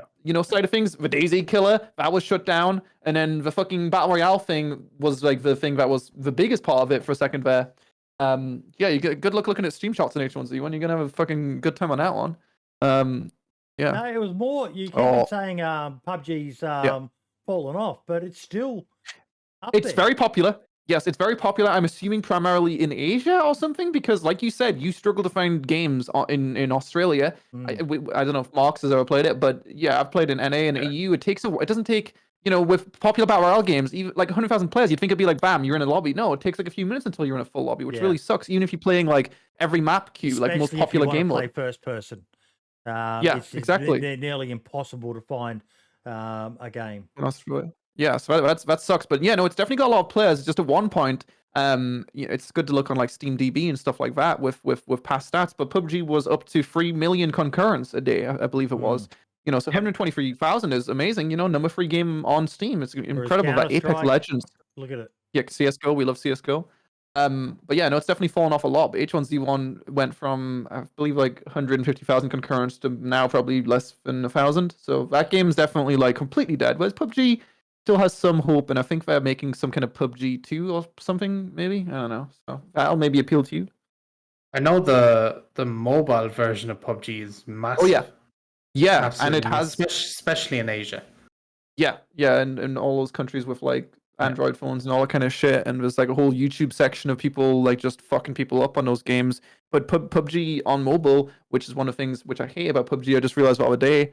But they advertised in, I believe, E3 2018, Riot Shield for PUBG, and it's still not in. I don't know what happened there, but like that PUBG doesn't add anything like super interesting. As much as you want to hate Fortnite, they add loads of really cool updates and add weapons and mechanics that are just like, whoa, that's different, that's cool. PUBG's never really done that before. It's just like, oh, we're gonna add in a weapon which is another assault rifle that's like slightly slower fire rate and it sounds different. Like, it's not really very interesting. Whereas the PUBG mobile game, at least they added all kinds of weird shit from what I've seen, which is cool. I'd assume there's a smaller team on the PUBG PC version compared to Fortnite. I'd imagine, I'd imagine like the Fortnite dev team must be huge because of how popular that game still is. Like, I'm assuming the mobile version of PUBG has a ton of devs on it because of how popular that is as well. But 100%. I mean, where's DayZ? Look at DayZ, number 33. Good job, DayZ. The open world games are still doing okay. Rust is up there. Ark. Yeah. What else we got? Grand Theft Auto, kind of, but not. That doesn't actually include 5M. If 5M was included there, then it would be much bigger. But obviously 5M is the main component that people play on Twitch and all that kind of stuff. Gary's mod, we've got a new sandbox. That could maybe be something of interest, because it could have something survival, like a survival mod in it. But sandbox, which is Gary's mod 2, is coming out soon, TM. That could be pretty cool. Valheim. Yeah, currently Valheim. You could argue. Yeah. No, sure. There's still some things, I guess, on in the future with survival games, and I'm sure one of them won't be a disappointment. Do I think DayZ is the be-all, end-all of open world zombie survival games? Probably not. We could talk about. You might have talked about it before, but the day before, right? People are overhyping that game. The day before, and I will go back to my Survive the Nights, Dead Matter, Fallout 76. The Day Before Exactly. is firmly in that camp. The trailers look fucking amazing. But Dead Matter That means trailers nothing. look fucking amazing as well. I will wait and see with The Day Before firmly to see what happens with it. Yeah, I guess it depends on how they depending on how they monetize it, I guess would increase the chances of me saying it's a scam. Like if they open up pre-orders like a while before release, or they do a Kickstarter or something. I don't think we're gonna do that, but then that would be like, well, that seems like it's probably gonna be a scam. Whereas if it's just it launches, you give them money and you can just do a normal Steam like refund, then I'd say there's a lower chance of it being a scam. But yeah, definitely they are obviously handpicking the best moments with these trailers, and the actual game will end up being nothing like that. It's a bunch of random Russian developers who have made only like mobile games in the past. Like, I don't know if you've seen or if you just looked into it yourself, but looking into the past of those developers, fantastic they're called. They don't really have exactly the best track record of making, AAA games, which is what, the Day Before is kind of looking like. And then the publisher is only so heavily scripted. Oh yeah, 100%, which is fine. But yeah, and you did say Dead Mares trailers and stuff looked really good. I wouldn't say Dead Mare ever really looked that good. I was always skeptical of it. The Day Before's trailers definitely look super good. But yeah, I don't think Dead Mare's ever going anywhere. But I do respect that they're not I don't believe they're even accepting people's money right now. So I think they've got good intentions. They've refunded me. I had 2 copies, and I asked for a refund, and they gave it to me. So I wish them the best. When I say it looked good, I liked some of the ideas they were coming up with. The mechanics were always a bit clunky, but I loved things like, there's trailers or videos out there where they showed the inventory system for a vehicle. And instead of it just being all these squares inside and all the rest of it, it was actually you placed items into the trunk of a ute. Yeah. And you could actually see those items in the ute. And I thought that was brilliant. It's brilliant, but I'm guessing the demo they've shown all of the demos they've shown really were single player, and it's like things like that will cause, it looks good, but it'll cause more issues on multiplayer, right? Then you can have like potential issues like desync and all that kind of stuff, so it's like cool that it's that detailed. But a lot of these things, like the same with the Day Before, really, is it was like, a few players on a server or whatever else. Like, that's very different to having what the Day Before wants to be, like a massive open world, like bigger than we've ever seen before. They're calling the game an MMO, which implies it's going to have like more players than even like, let's say a DayZ, like hundreds of players on a server. Like, you got to see how all that works in reality instead of just taking people's words. Like, a lot of the things which I think are holding back games specifically in the genre of DayZ, like open world zombie style games, is technology. We need technology kind of to get better, and people's internet connections to get better and all that kind of stuff to allow it to be more possible. Like, it's the same with Earth 2, for example, as well. Like, that game's supposed to be like it's like a simulation of Earth. Like, making these massive games of fuck tons of players is just not really that easy. You need to be like incredibly talented on the breaking edge of technology to make that reality. Otherwise, I think you just Star Citizen, yeah, I played that game one time recently. I mean, it's not a scam, but they have a lot of money and they have a lot of talent, so that's probably going to end up being at least decent. And it has issues, but I don't know. People should have. Remember that game that came out and it was meant to be like the ultimate RP game? You'd covered it a couple of times, Lewis. I can't remember the name of it. Starts with I and ends with Identity, right? Yes, that one. Yes. People should have learned from that. Not to trust these games until there is like gameplay footage or something, not just trailers, because it never goes well. These games get overhyped. There is a couple of YouTubers out there that overhype these games, and then when they flop, they say, "Oh well, I told you it was going to flop as well." And it's like, motherfucker. It's just it's so annoying. I hate those channels so much. Yeah, no, that's why I always played devil's advocate when coming into these games, and I just, my baseline opinion is they're shit until they prove that it's not just a bunch of words. Then I don't believe them. I don't believe any of them. There's more disappointments of these really ambitious games that we like, right? We all like big open world games. You were a partner with Dead Matter, weren't you?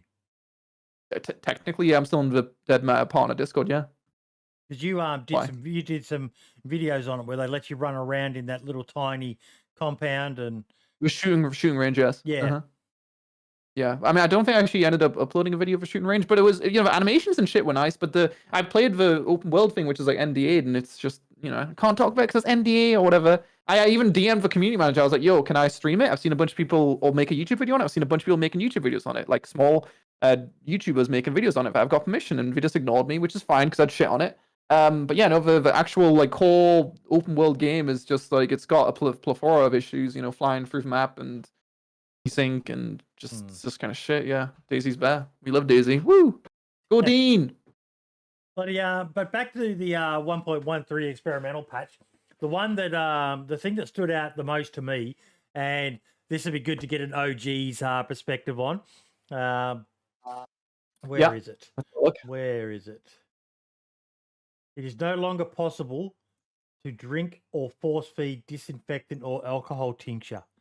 Do you even DayZ if you have not been force fed disinfectant? Why?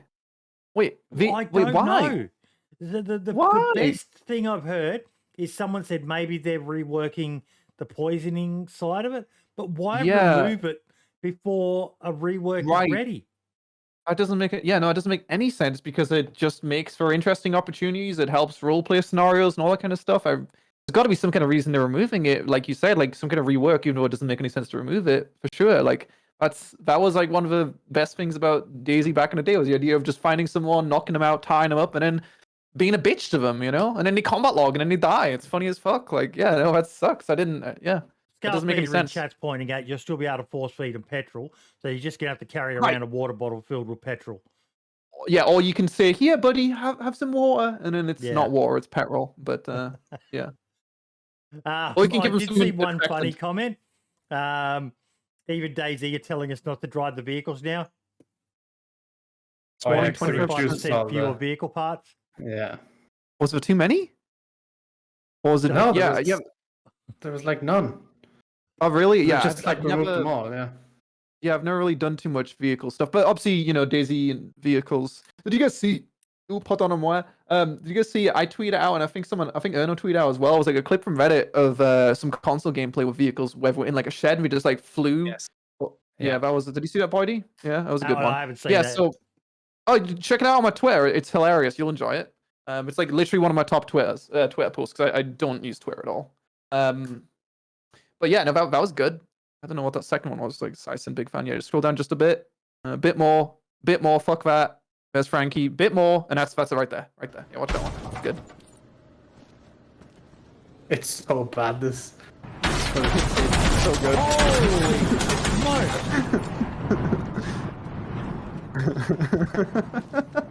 That's why we reduced the vehicle parts, man. Yeah. You can see 2 people died there, or at least they got knocked out, right? It's funny as fuck. That was console though. You know, console has more issues. Fair enough. The guy who recorded this almost died. You can see he's low HP as well. I want to see that again from the start. Yeah, I know. You gotta watch. Yeah, you gotta. Yeah, you watch it again. See what was the issue here? Oh, it's so good. It's so good. Yeah, I wish that stuff happened to me, to be honest. But yeah, DayZ and vehicles, you know, still, obviously this isn't something that happens every day. This is a rare scenario, but DayZ and vehicles just isn't, vehicles don't really feel like they're really in still. Or am I stupid? Have you guys had more experience with vehicles? Like, are vehicles not that bad? Honestly, I don't have many issues with vehicles myself, but I don't play on servers where, you know, you're going to have 7, 8, 9 vehicles all together. Because, like super modded. The more stuff there is, like you said before with games, the more mechanics, the more items there are, the more issues it creates. You know that these are issues in DayZ. Putting this many vehicles together is just a nightmare waiting to happen. Yeah, these guys were playing with fire. To see it, it's awesome. It's great to have a laugh about, but have 1, maybe 2 vehicles. Anything more, and you're starting to push the envelope. Yeah, I mean, interestingly though, like I said, that wasn't console, so I guess they somehow managed to accumulate the entire server's worth of vehicles and put them in there. If he got what they deserve, man, fuck that shit, dude. Like, if I'm playing on a console, I don't want to see, like, no vehicles. Like, they're just hoarding all of the fucking vehicles. Like, I'm happy they died, you know? Yeah.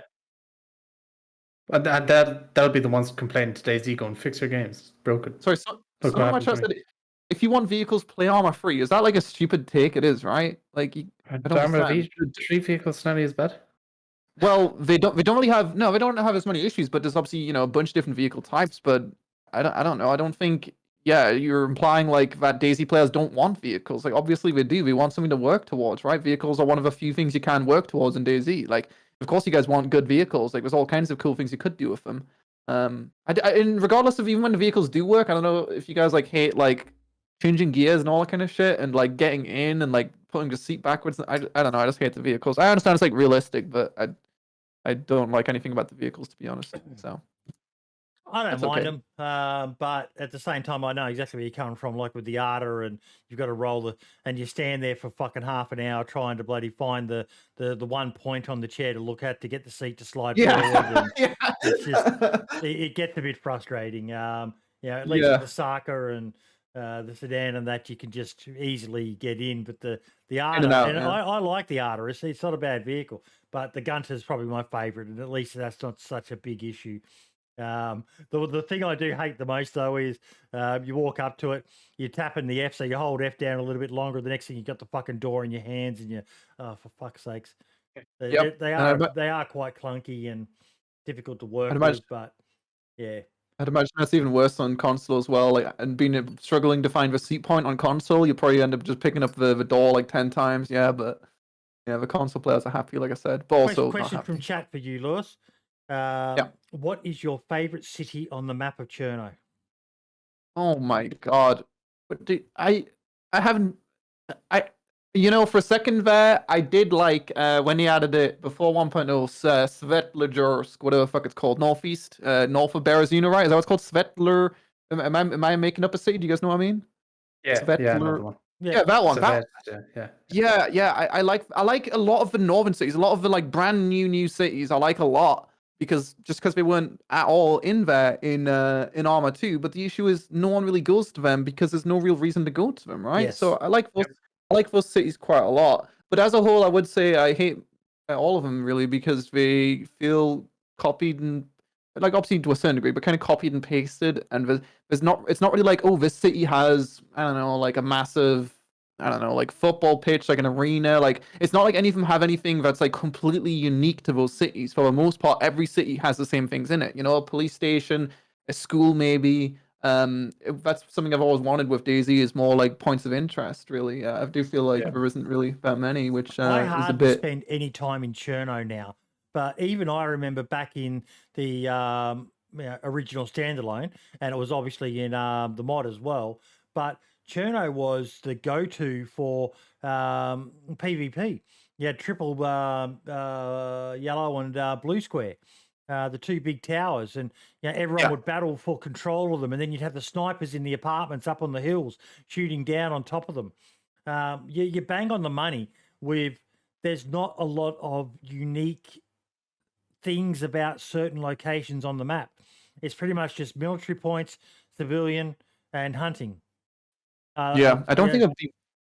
Surely wouldn't be that hard for them to do that either. Like, I mean, it's not really something they do these days. But if they, were to just kind of spend a decent amount of time on some kind of like large scale unique asset, like the school is a really cool building, but it's just something like that. Like, I don't know exactly. Like something maybe on a northwest airfield, or near the mining area. The what do you call it? Not ravine. What do you call it? The like mine. Quarry. Yeah, something like that, like some kind of building themed around something like that would just make it so like, yo, let's go to the. With loot that's either unique or more commonly found there to give people a reason to want to go to these different locations. Yeah, that by itself, whether it's just even unique loot spawns, something like that, that would do the job as well. I don't know. I think no matter I just don't bother going there anymore. There's very little point. Is that the one, the southeast kind of thing, like near Electro? It's got the castle on it, and you've got to swim to it. Yeah, I like going to a prison. The prison's good because it's a unique building, but even that building, it's an amazing building, but it doesn't really get that much mileage just because you need to swim to it. Not anymore. But it's obviously been a while. They've made a land bridge to it. What? You made a land bridge to it? Well, not an actual bridge, but like islands where you can hop across, and you can only do like a tiny bit of swimming to it now. Yeah. Okay. Well, a lot easier. Still, it's still empty though. Yeah, that's what I like about Livonia is at least it's on the mainland. True. Yeah, like Dubgrass saying in chat, they put the fairgrounds in. Yeah, they look kind of interesting, but what's the point of them? Yeah. Wait, where is the fairgrounds? It's Oh, like there's one at Starry. There's one just west of Novo, in the car park where the shopping centre was, just west of Novo in the northeast there. There's one in there's Cherno as well. one in Cherno as well, I think. Is there one Okay. in the Electro? yeah. I don't believe I I'm not so. sure. don't know. Don't But think Yeah, so. no, they look cool-ish, but yeah, they are just completely pointless. Like when I'm Mhm. thinking of a POI, I'm thinking of something you can kind of walk in and it's got a certain theme. Like I think those assets I think they were used pretty cool on Essica. There's a certain area on the map Yeah. where I kind of like. I believe that I uses them, but yeah, no, they are just kind of pointless. Yeah, I don't know. Essica town is, or Essica even like the city of it is.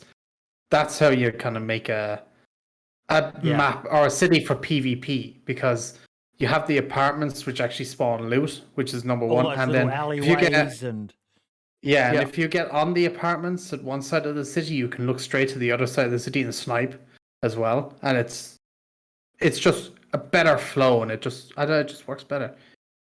Something different. Whereas like Yeah. Cherno, all the apartments are way out of the way. They don't spawn any loot, so there's literally no point in going to them whatsoever.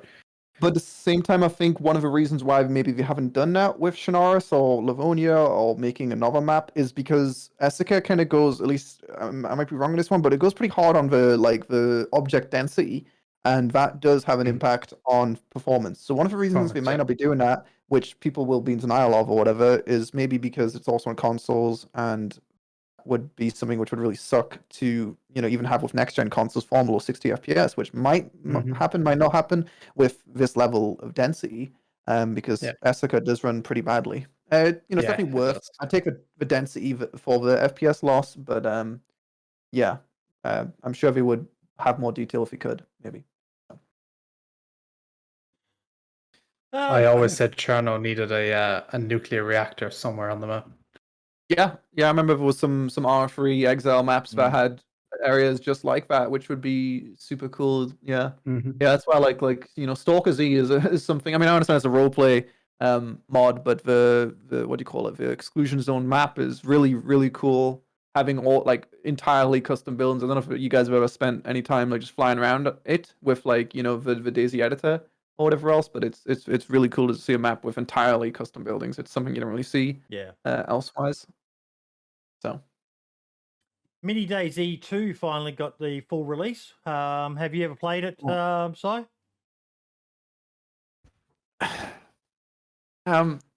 Yeah, I played Mini DayZ 1. I did play Mini DayZ 1. I don't know why we made a second one. I guess it has some kind of monetization in it because I see it says it's free right there. Yeah. Yeah, I'm so happy it came out. That's awesome. I mean, I don't know. I'm sure it's not that bad, but it's just like I kind of wish Bohemia they put their money in play. I don't like Argo flopped, fucking Vigas, Mini DayZs. They had some.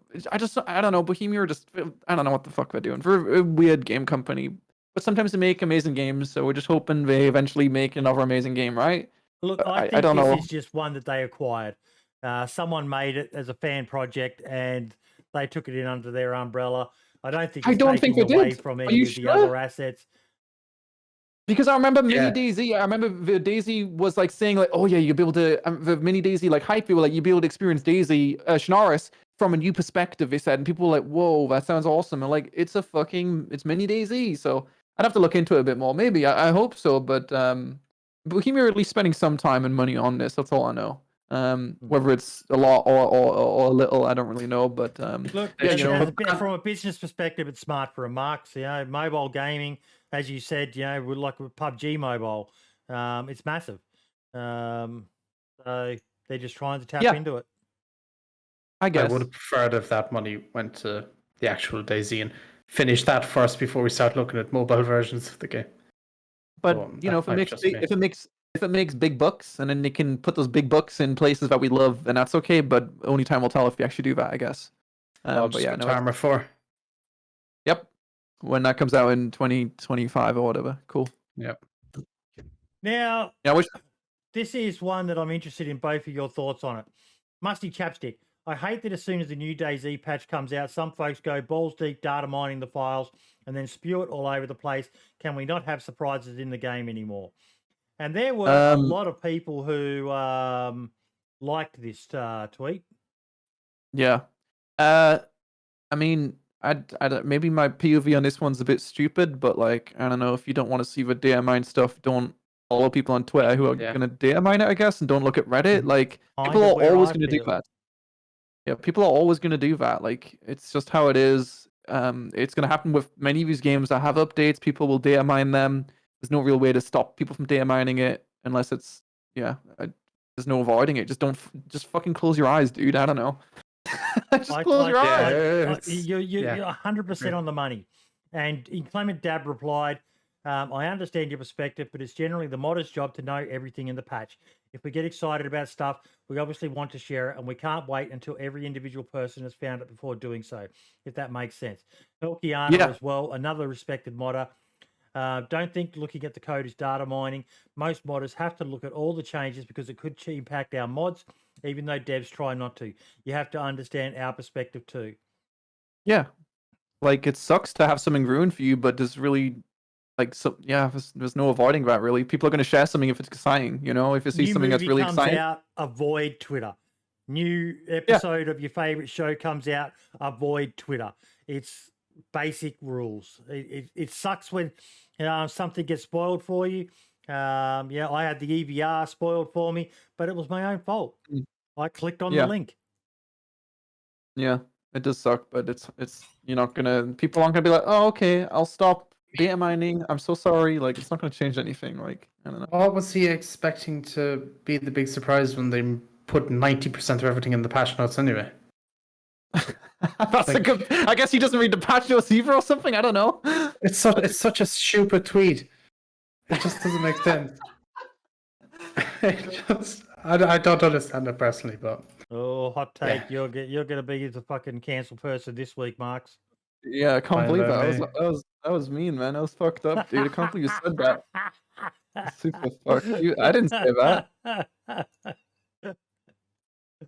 like, does it really matter that much? Like, it doesn't. It was there. It was there. Whatever. And we've covered the artillery sounds. Console topic. We've got a console episode coming up in a couple of weeks' time, folks. Going to be doing another one just talking about console issues. Mod Mini Spotlight. I didn't actually. We covered the 2 maps that are coming. Were there any mods that stood out to you in the last week or so, Marks? no, I haven't seen any. I know. I haven't looked into it properly yet, but I know Silver did a. Where is it? Mods for DayZ. Liquid framework. This framework contains a bunch of liquids that other modders can assign to their mod. Simply use this mod as a dependency for any mod that you create you wish to assign a custom type liquid to. Poison, virus, brake fluid, engine oil, biodiesel, biofuel, methanol, avgas, alcohol, tequila, scotch, bourbon, wine, milk, coffee, energy drink. Okay. So, people could start playing around with energy drinks and coffee, giving you a bit of a stamina boost and things like that. Adding some interesting little mechanics into the game. I have a mod. I've totally done my research for this podcast, and I have a mod that is cool, which is released in the past week. Would you like to know about it? Yes. It's not horses. It is a new map. I don't know if you've seen this. I'm gonna say the name, and you guys can tell me if you've heard of it or not. Maybe if I add more detail, you'll know. It's called I don't know how to pronounce it. Nijheim. No. No. No. Okay, so it is the think new so. DayZ roleplay map. You guys know DayZ roleplay. We've been around since Yeah. the DayZ mod, and they recently stopped using racial slurs in it, so which is great. Let me go. Where the fuck can I link this? I don't know where I can link this. Just in the above us says in the Discord. There's a channel there. In guest chat, I suppose it'll work. Yeah. Wait, am I blind? Well, guest Just chat. in Oh, the guest. team podcast agenda suggestions.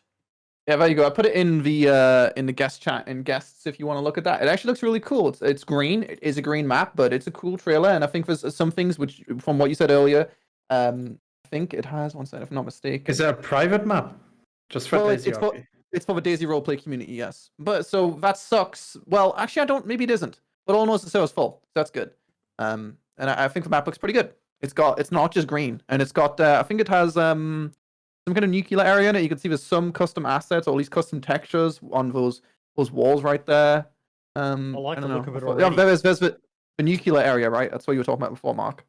Yeah. Good old roleplay execution. Maybe we'll feed him some alcohol. Just kidding, you can't do that.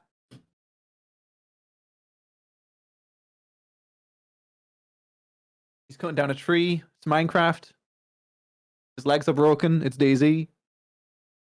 Probably going to get hate for saying this, but I'm going to say it anyway. I don't understand DayZ roleplay. Okay. It just... You I either like don't role see play the or point. you don't. There's really no in I between. mean, Yeah, well, this looks cool. That looks cool. That underground area. Yeah. What do you know? Well, what's your opinion on it? I'm curious to hear. it just do you have seems to be very... Cringe. I'm trying to... No, not even cringe. Just... It seems like it's all talk and there's no action. I know I'm more of a PvP type player. Yeah. I mean, it depends. Maybe it depends on the server. Ooh, I like that vehicle. Yeah, Mad Max. Yeah, this looks really cool. But yeah, no, it depends on the server and depends on who you're with and stuff. But a lot of the time, it's talk that kind of adds extra friction to make the combat that much better. And then you can like do things like maybe raid someone's a faction's like base kind of thing or something like that. That's not really something you can do on a non-DayZ RP server. But yeah, I understand. If all you see is just people talking, then yeah, Resident Sleeper, but it can make the action that much better and that much more important instead of just, oh, I killed some random 12-year-old who's got a macro up. Instead, it's like, these guys, you have a past with these guys, you're building up some kind of storyline. It makes the stuff that much better, I guess. Maybe it was just bad videos I was watching as well. That could have been it. Yeah, you should check the map videos, man. Those are straight dog shit. Some of those roleplay streamers are massive. There's a lot of people out there who are just right into it. It's never really been my thing. I think I've said it before. The limit of my role play is running around as a fireman, telling people I was a stripper when the apocalypse happened, and my gig was I was a fireman. That was about the limit of my role playing. But there are people who get right into it. It doesn't really make sense to me, but yeah. I mean, even if you're not like on a roleplay server on DayZ, I'm sure you guys have definitely walked up to someone and not just sprayed them down. That, in essence, is kind of roleplay. You're going to interact with someone. You're gonna work out what they're doing, where they've been, all that kind of stuff. Like the game is a decent platform to put a DayZ roleplay game on. So there it is. And obviously, roleplay is massive, especially on like GTA and stuff like that. So I can't blame him for doing so. What do you guys think of the map, though? Was it cool or was it shit? Or do you not care because it's roleplay? I thought it looked amazing. Yeah, man, it looks pretty cool. What is Dino's Beano's up to now? What the fuck is this? What the fuck is this? You just said in chat he's started a new map and no Chernarus buildings. Why is he bleeding? Is war making him bleed? But yeah, no, there's definitely no Chernarus buildings. It looks like cyberpunk. Totally. That's kind of the vibe I'm getting. Yeah.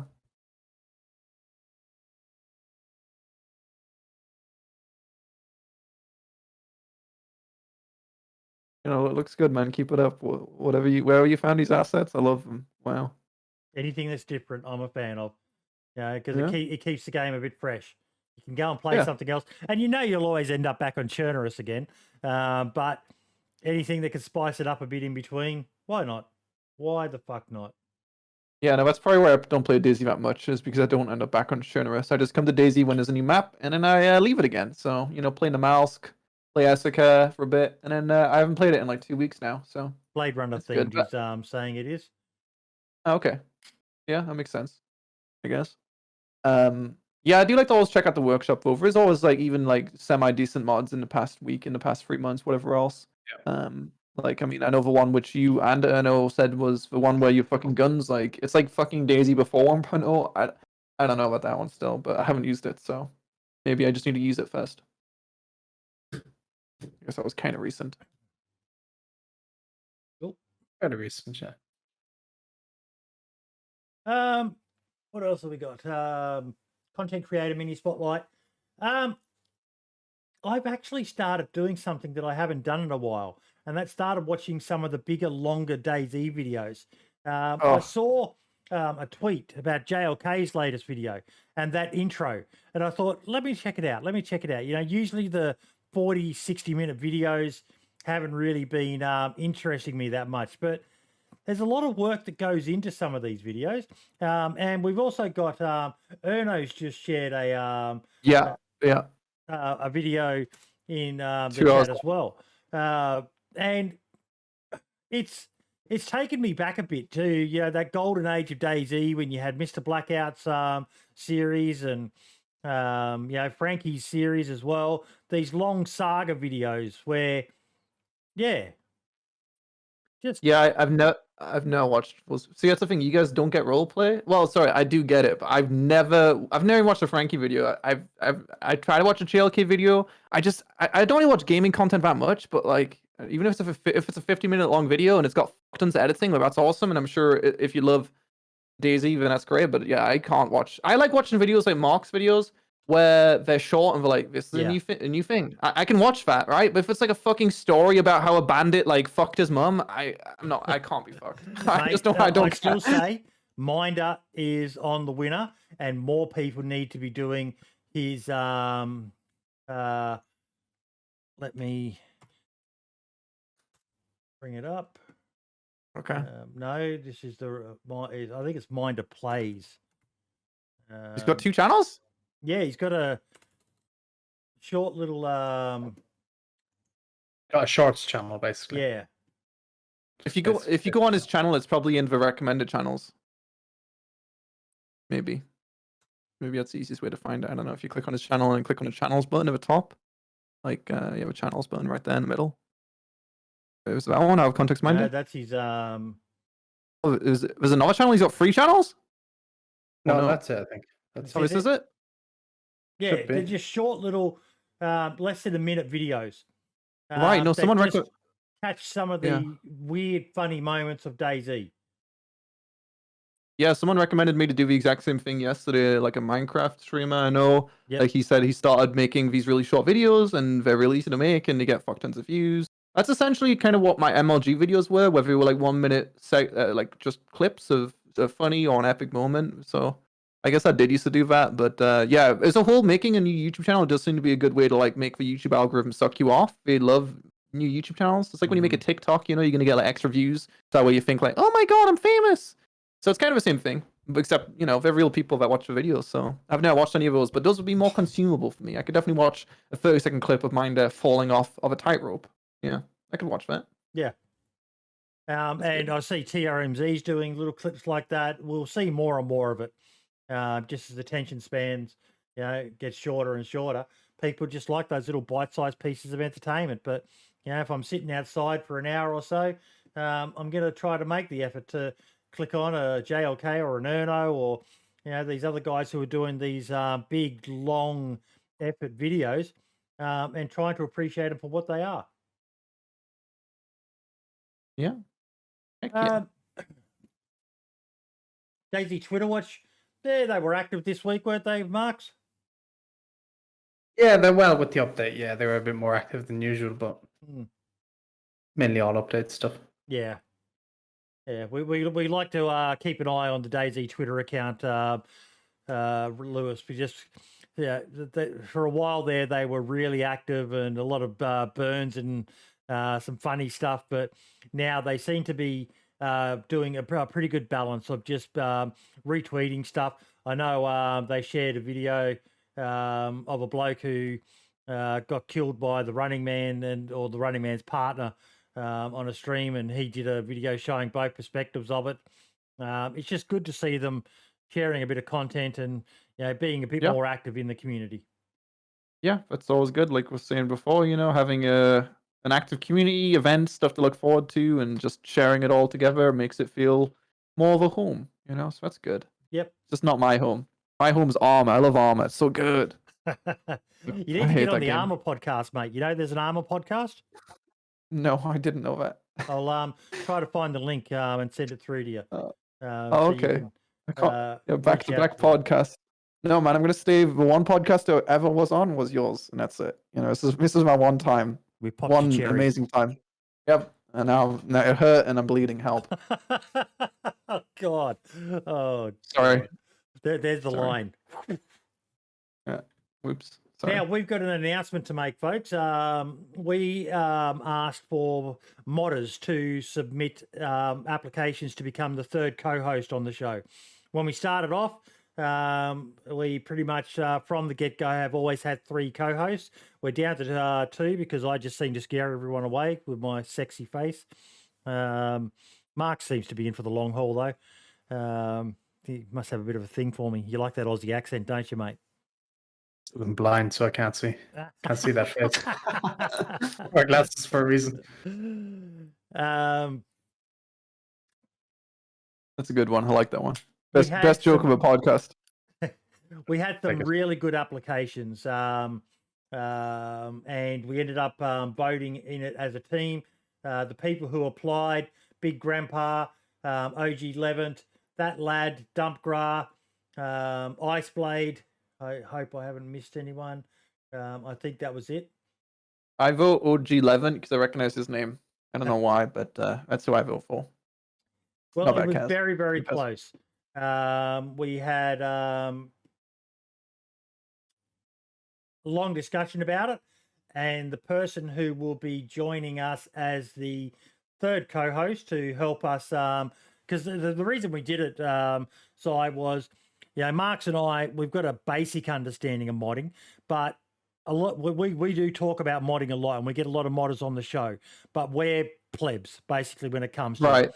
We want to So get you need like a someone on- resident expert. Yeah. someone on who can, talk about the sort of stuff that needs to be asked, and the stuff that we just probably aren't smart enough to understand. So, without further ado, the person who will be joining us as the third co-host on the podcast is That Lad. Nice. Just added the role, Lad. If you're there, but you are, mate, you can jump in now. And say good day to everyone. Maybe. If he's up to it. It's kind of scary, man. Oh. There he is. Okay, first off, the fuck? How you doing, buddy? I'm doing all right. Hello, everyone. Fucking hell. Turn that webcam on. Turn the webcam on, buddy. Hello, Get used pal. to the fucking light on. Yeah, Where, right, babe. where you from? Filthy Mackham. Oh, jeez, Louise. That's Pog Champion, man. That's awesome. Yeah, you sounded a bit dirty. Yes. Like, oh, I like Yeah, the webcam. yeah. What is that webcam? That looks like it costs at least or is it a filter? What's going on there? It looks good. It's just NVIDIA broadcast, mate. Oh, okay. I've never seen anyone use it. No, it looks beautiful. It looks good. I like it. Yeah. It's Not that pretty anyone nice. asked, but Hello. yeah. They say Hello, everyone. Fucking hell. Dino's saying in chat he sounds a bit like you, Lewis. Yeah, no, that's what he's saying. Oh, He's from don't- really close. He's really close to me. Yeah, no, he would be a few miles, I guess, away from me right now. So it makes sense. Yeah, probably. Fancy going for a pint? No mega lol. Oh, But Sorry, man. congratulations, mate. A lot of chats, and in the end, you got 4 votes, mate. The next 2 came in at 3 votes. I won't say the individual votes and that, but Yeah. you got the most votes from everyone, mate. So welcome aboard. Welcome aboard. oh, thank you. Fucking hell. I was shocked. I was like, when you were talking about like everything just there, I was like, yeah, it's got to be done. It's got to be done. I sat here in my chair. I was like, what? Well, it was interesting because a lot of the applications were from that's that group of modders who all work closely together. You, Iceblade, Dumpgra, all good mates and work closely together on a lot of stuff. Yeah. Yeah, we always do. We're always talking, giving each other ideas and talking to each other about different projects. So it's really nice. It's really cool. I do think you were the most handsome of the applications as well, mate. So we need to however, get I someone don't love on me to, beard anymore. But nah, welcome aboard, mate. Welcome aboard. Thank you very much. I appreciate it, man. It's up to you if you want to stream as well, mate. I'd encourage you to. The more eyes we get on the podcast, the better. There's so much that happens with DayZ, Lewis, that a lot of people just aren't aware of. It's something we talk about a lot on the show. that a lot of the feedback when people are criticizing stuff, there's actually good explanations for why something's happening or why something isn't happening, and people just don't know. And that's sort of one of the main reasons, inspirations for the show, is to, yes, it goes for a bit, we're just over 2 hours now, but to try to get it all in one easy to find location for everyone to be able to stay up to date. Yeah, no, that makes sense. I mean, I can. So we've covered every topic under the sun of current DayZ, right? We haven't missed anything. Everyone knows everything for us to know. We now know you can block zombies and shit, and we even learned about 10 different maps that even you guys didn't know about. You guys learned about DayZ roleplay map, and it turns out you guys both hate DayZ roleplay. That's awesome. No, I don't hate it. I'm not into it. Fucking yeah. I do enjoy. I don't mind watching a good DayZ roleplay video. Mr. back Moon, when I probably the most back when I used to start playing. What was that? Sorry, back when I used to start playing DayZ back in 2016, I actually got into DayZ RP. Okay. And Sai, I believe you might have participated in that a little bit. I'm not too sure back in the day. I played DayZ roleplay in Arma 2, and I probably played it in 2016. Yeah. Why did we have a run-in or something, or? No, I'm just saying, I used to play DayZ RP, and there was a group on there called Outrun, and they used to take the piss out of me every single day because apparently I did actually sound like you back then.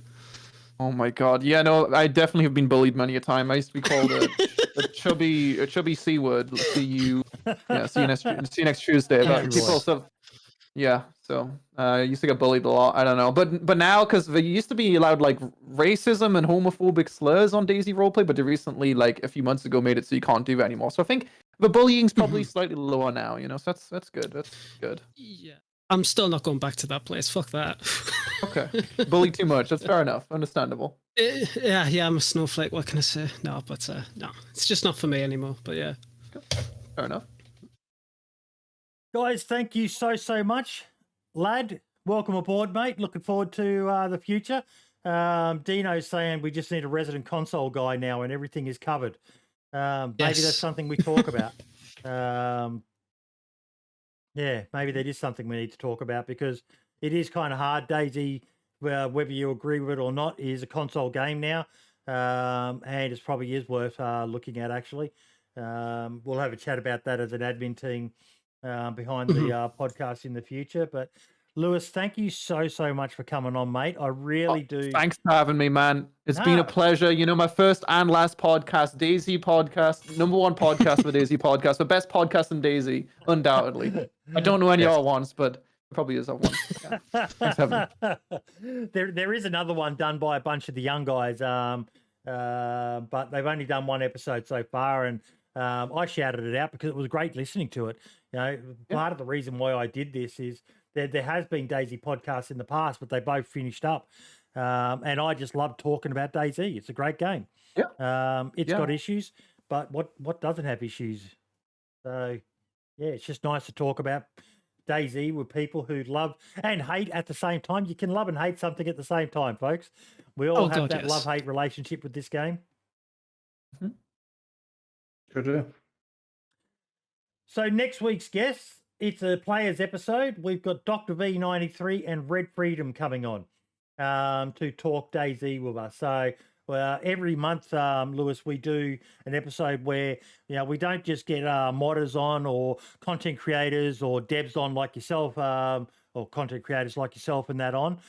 We also had a good bit of feedback about we need to get players on to talk about it as well, to get their experience. So once a month now, we have a players episode where we get them on and we ask them to come to the table with a topic as well, a burning issue for them that they've probably been discussing with their friends that we kind of overlook when you make content, because it makes you play the game a bit differently, doesn't it?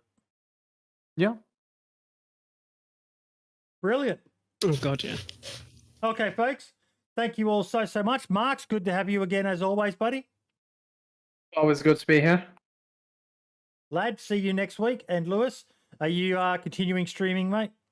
I'm continue streaming, but if you wanna have me on again in like 10 years or whatever, that would be cool. And I'll make it's an exclusive deal between me and you. It's I'll wait until you do your next controversial video, mate, and we'll get you back on. I won't. Why iPel? I don't need to make one of it. It's not controversial. It's just controversial because people are snowflakes. Oh no! End of DayZ. He said DayZ's dead. I didn't say DayZ's dead. I said the development was coming to a standstill. Which it doesn't matter. I'm gone. Thank you. Oh, fuck it up, man. You Fuck bang it on the up. money with the snowflakes comment, mate. People fucking Just relax, man. Yeah. like we talked about before, mate, with the fucking boxing title. It was meant to be a fucking fun idea, and it got turned into this. We know we should all stand around, sing Kumbaya, and hold each other's dicks in a big circle jerk. No, it's meant to be fun. good. It's meant to be just. We'll get fucking Syndicate to take on Sacriel. I don't know, fucking whatever. Just something. You know, a bunch of big names in one location, have a bit of fun, have a bit of shit talk like they fucking do when they run into each other, and just have a bit of an event. Like you said, you know, Batty used to do them back in the day. It was great having all these names in one location. If you don't want to do it as a boxing, we'll do it as a campfire. See who can cook the most steaks or whatever. I don't know. Just, I don't know how to cook. Yeah. Yeah. I wouldn't win that, but yeah, sounds good. Okay, folks, we will see you next week with Dr. V93 and Red Freedom. All the best, everyone. And, ciao for now. Say bye-bye. Bye. Bye. Bye, podcast. My heart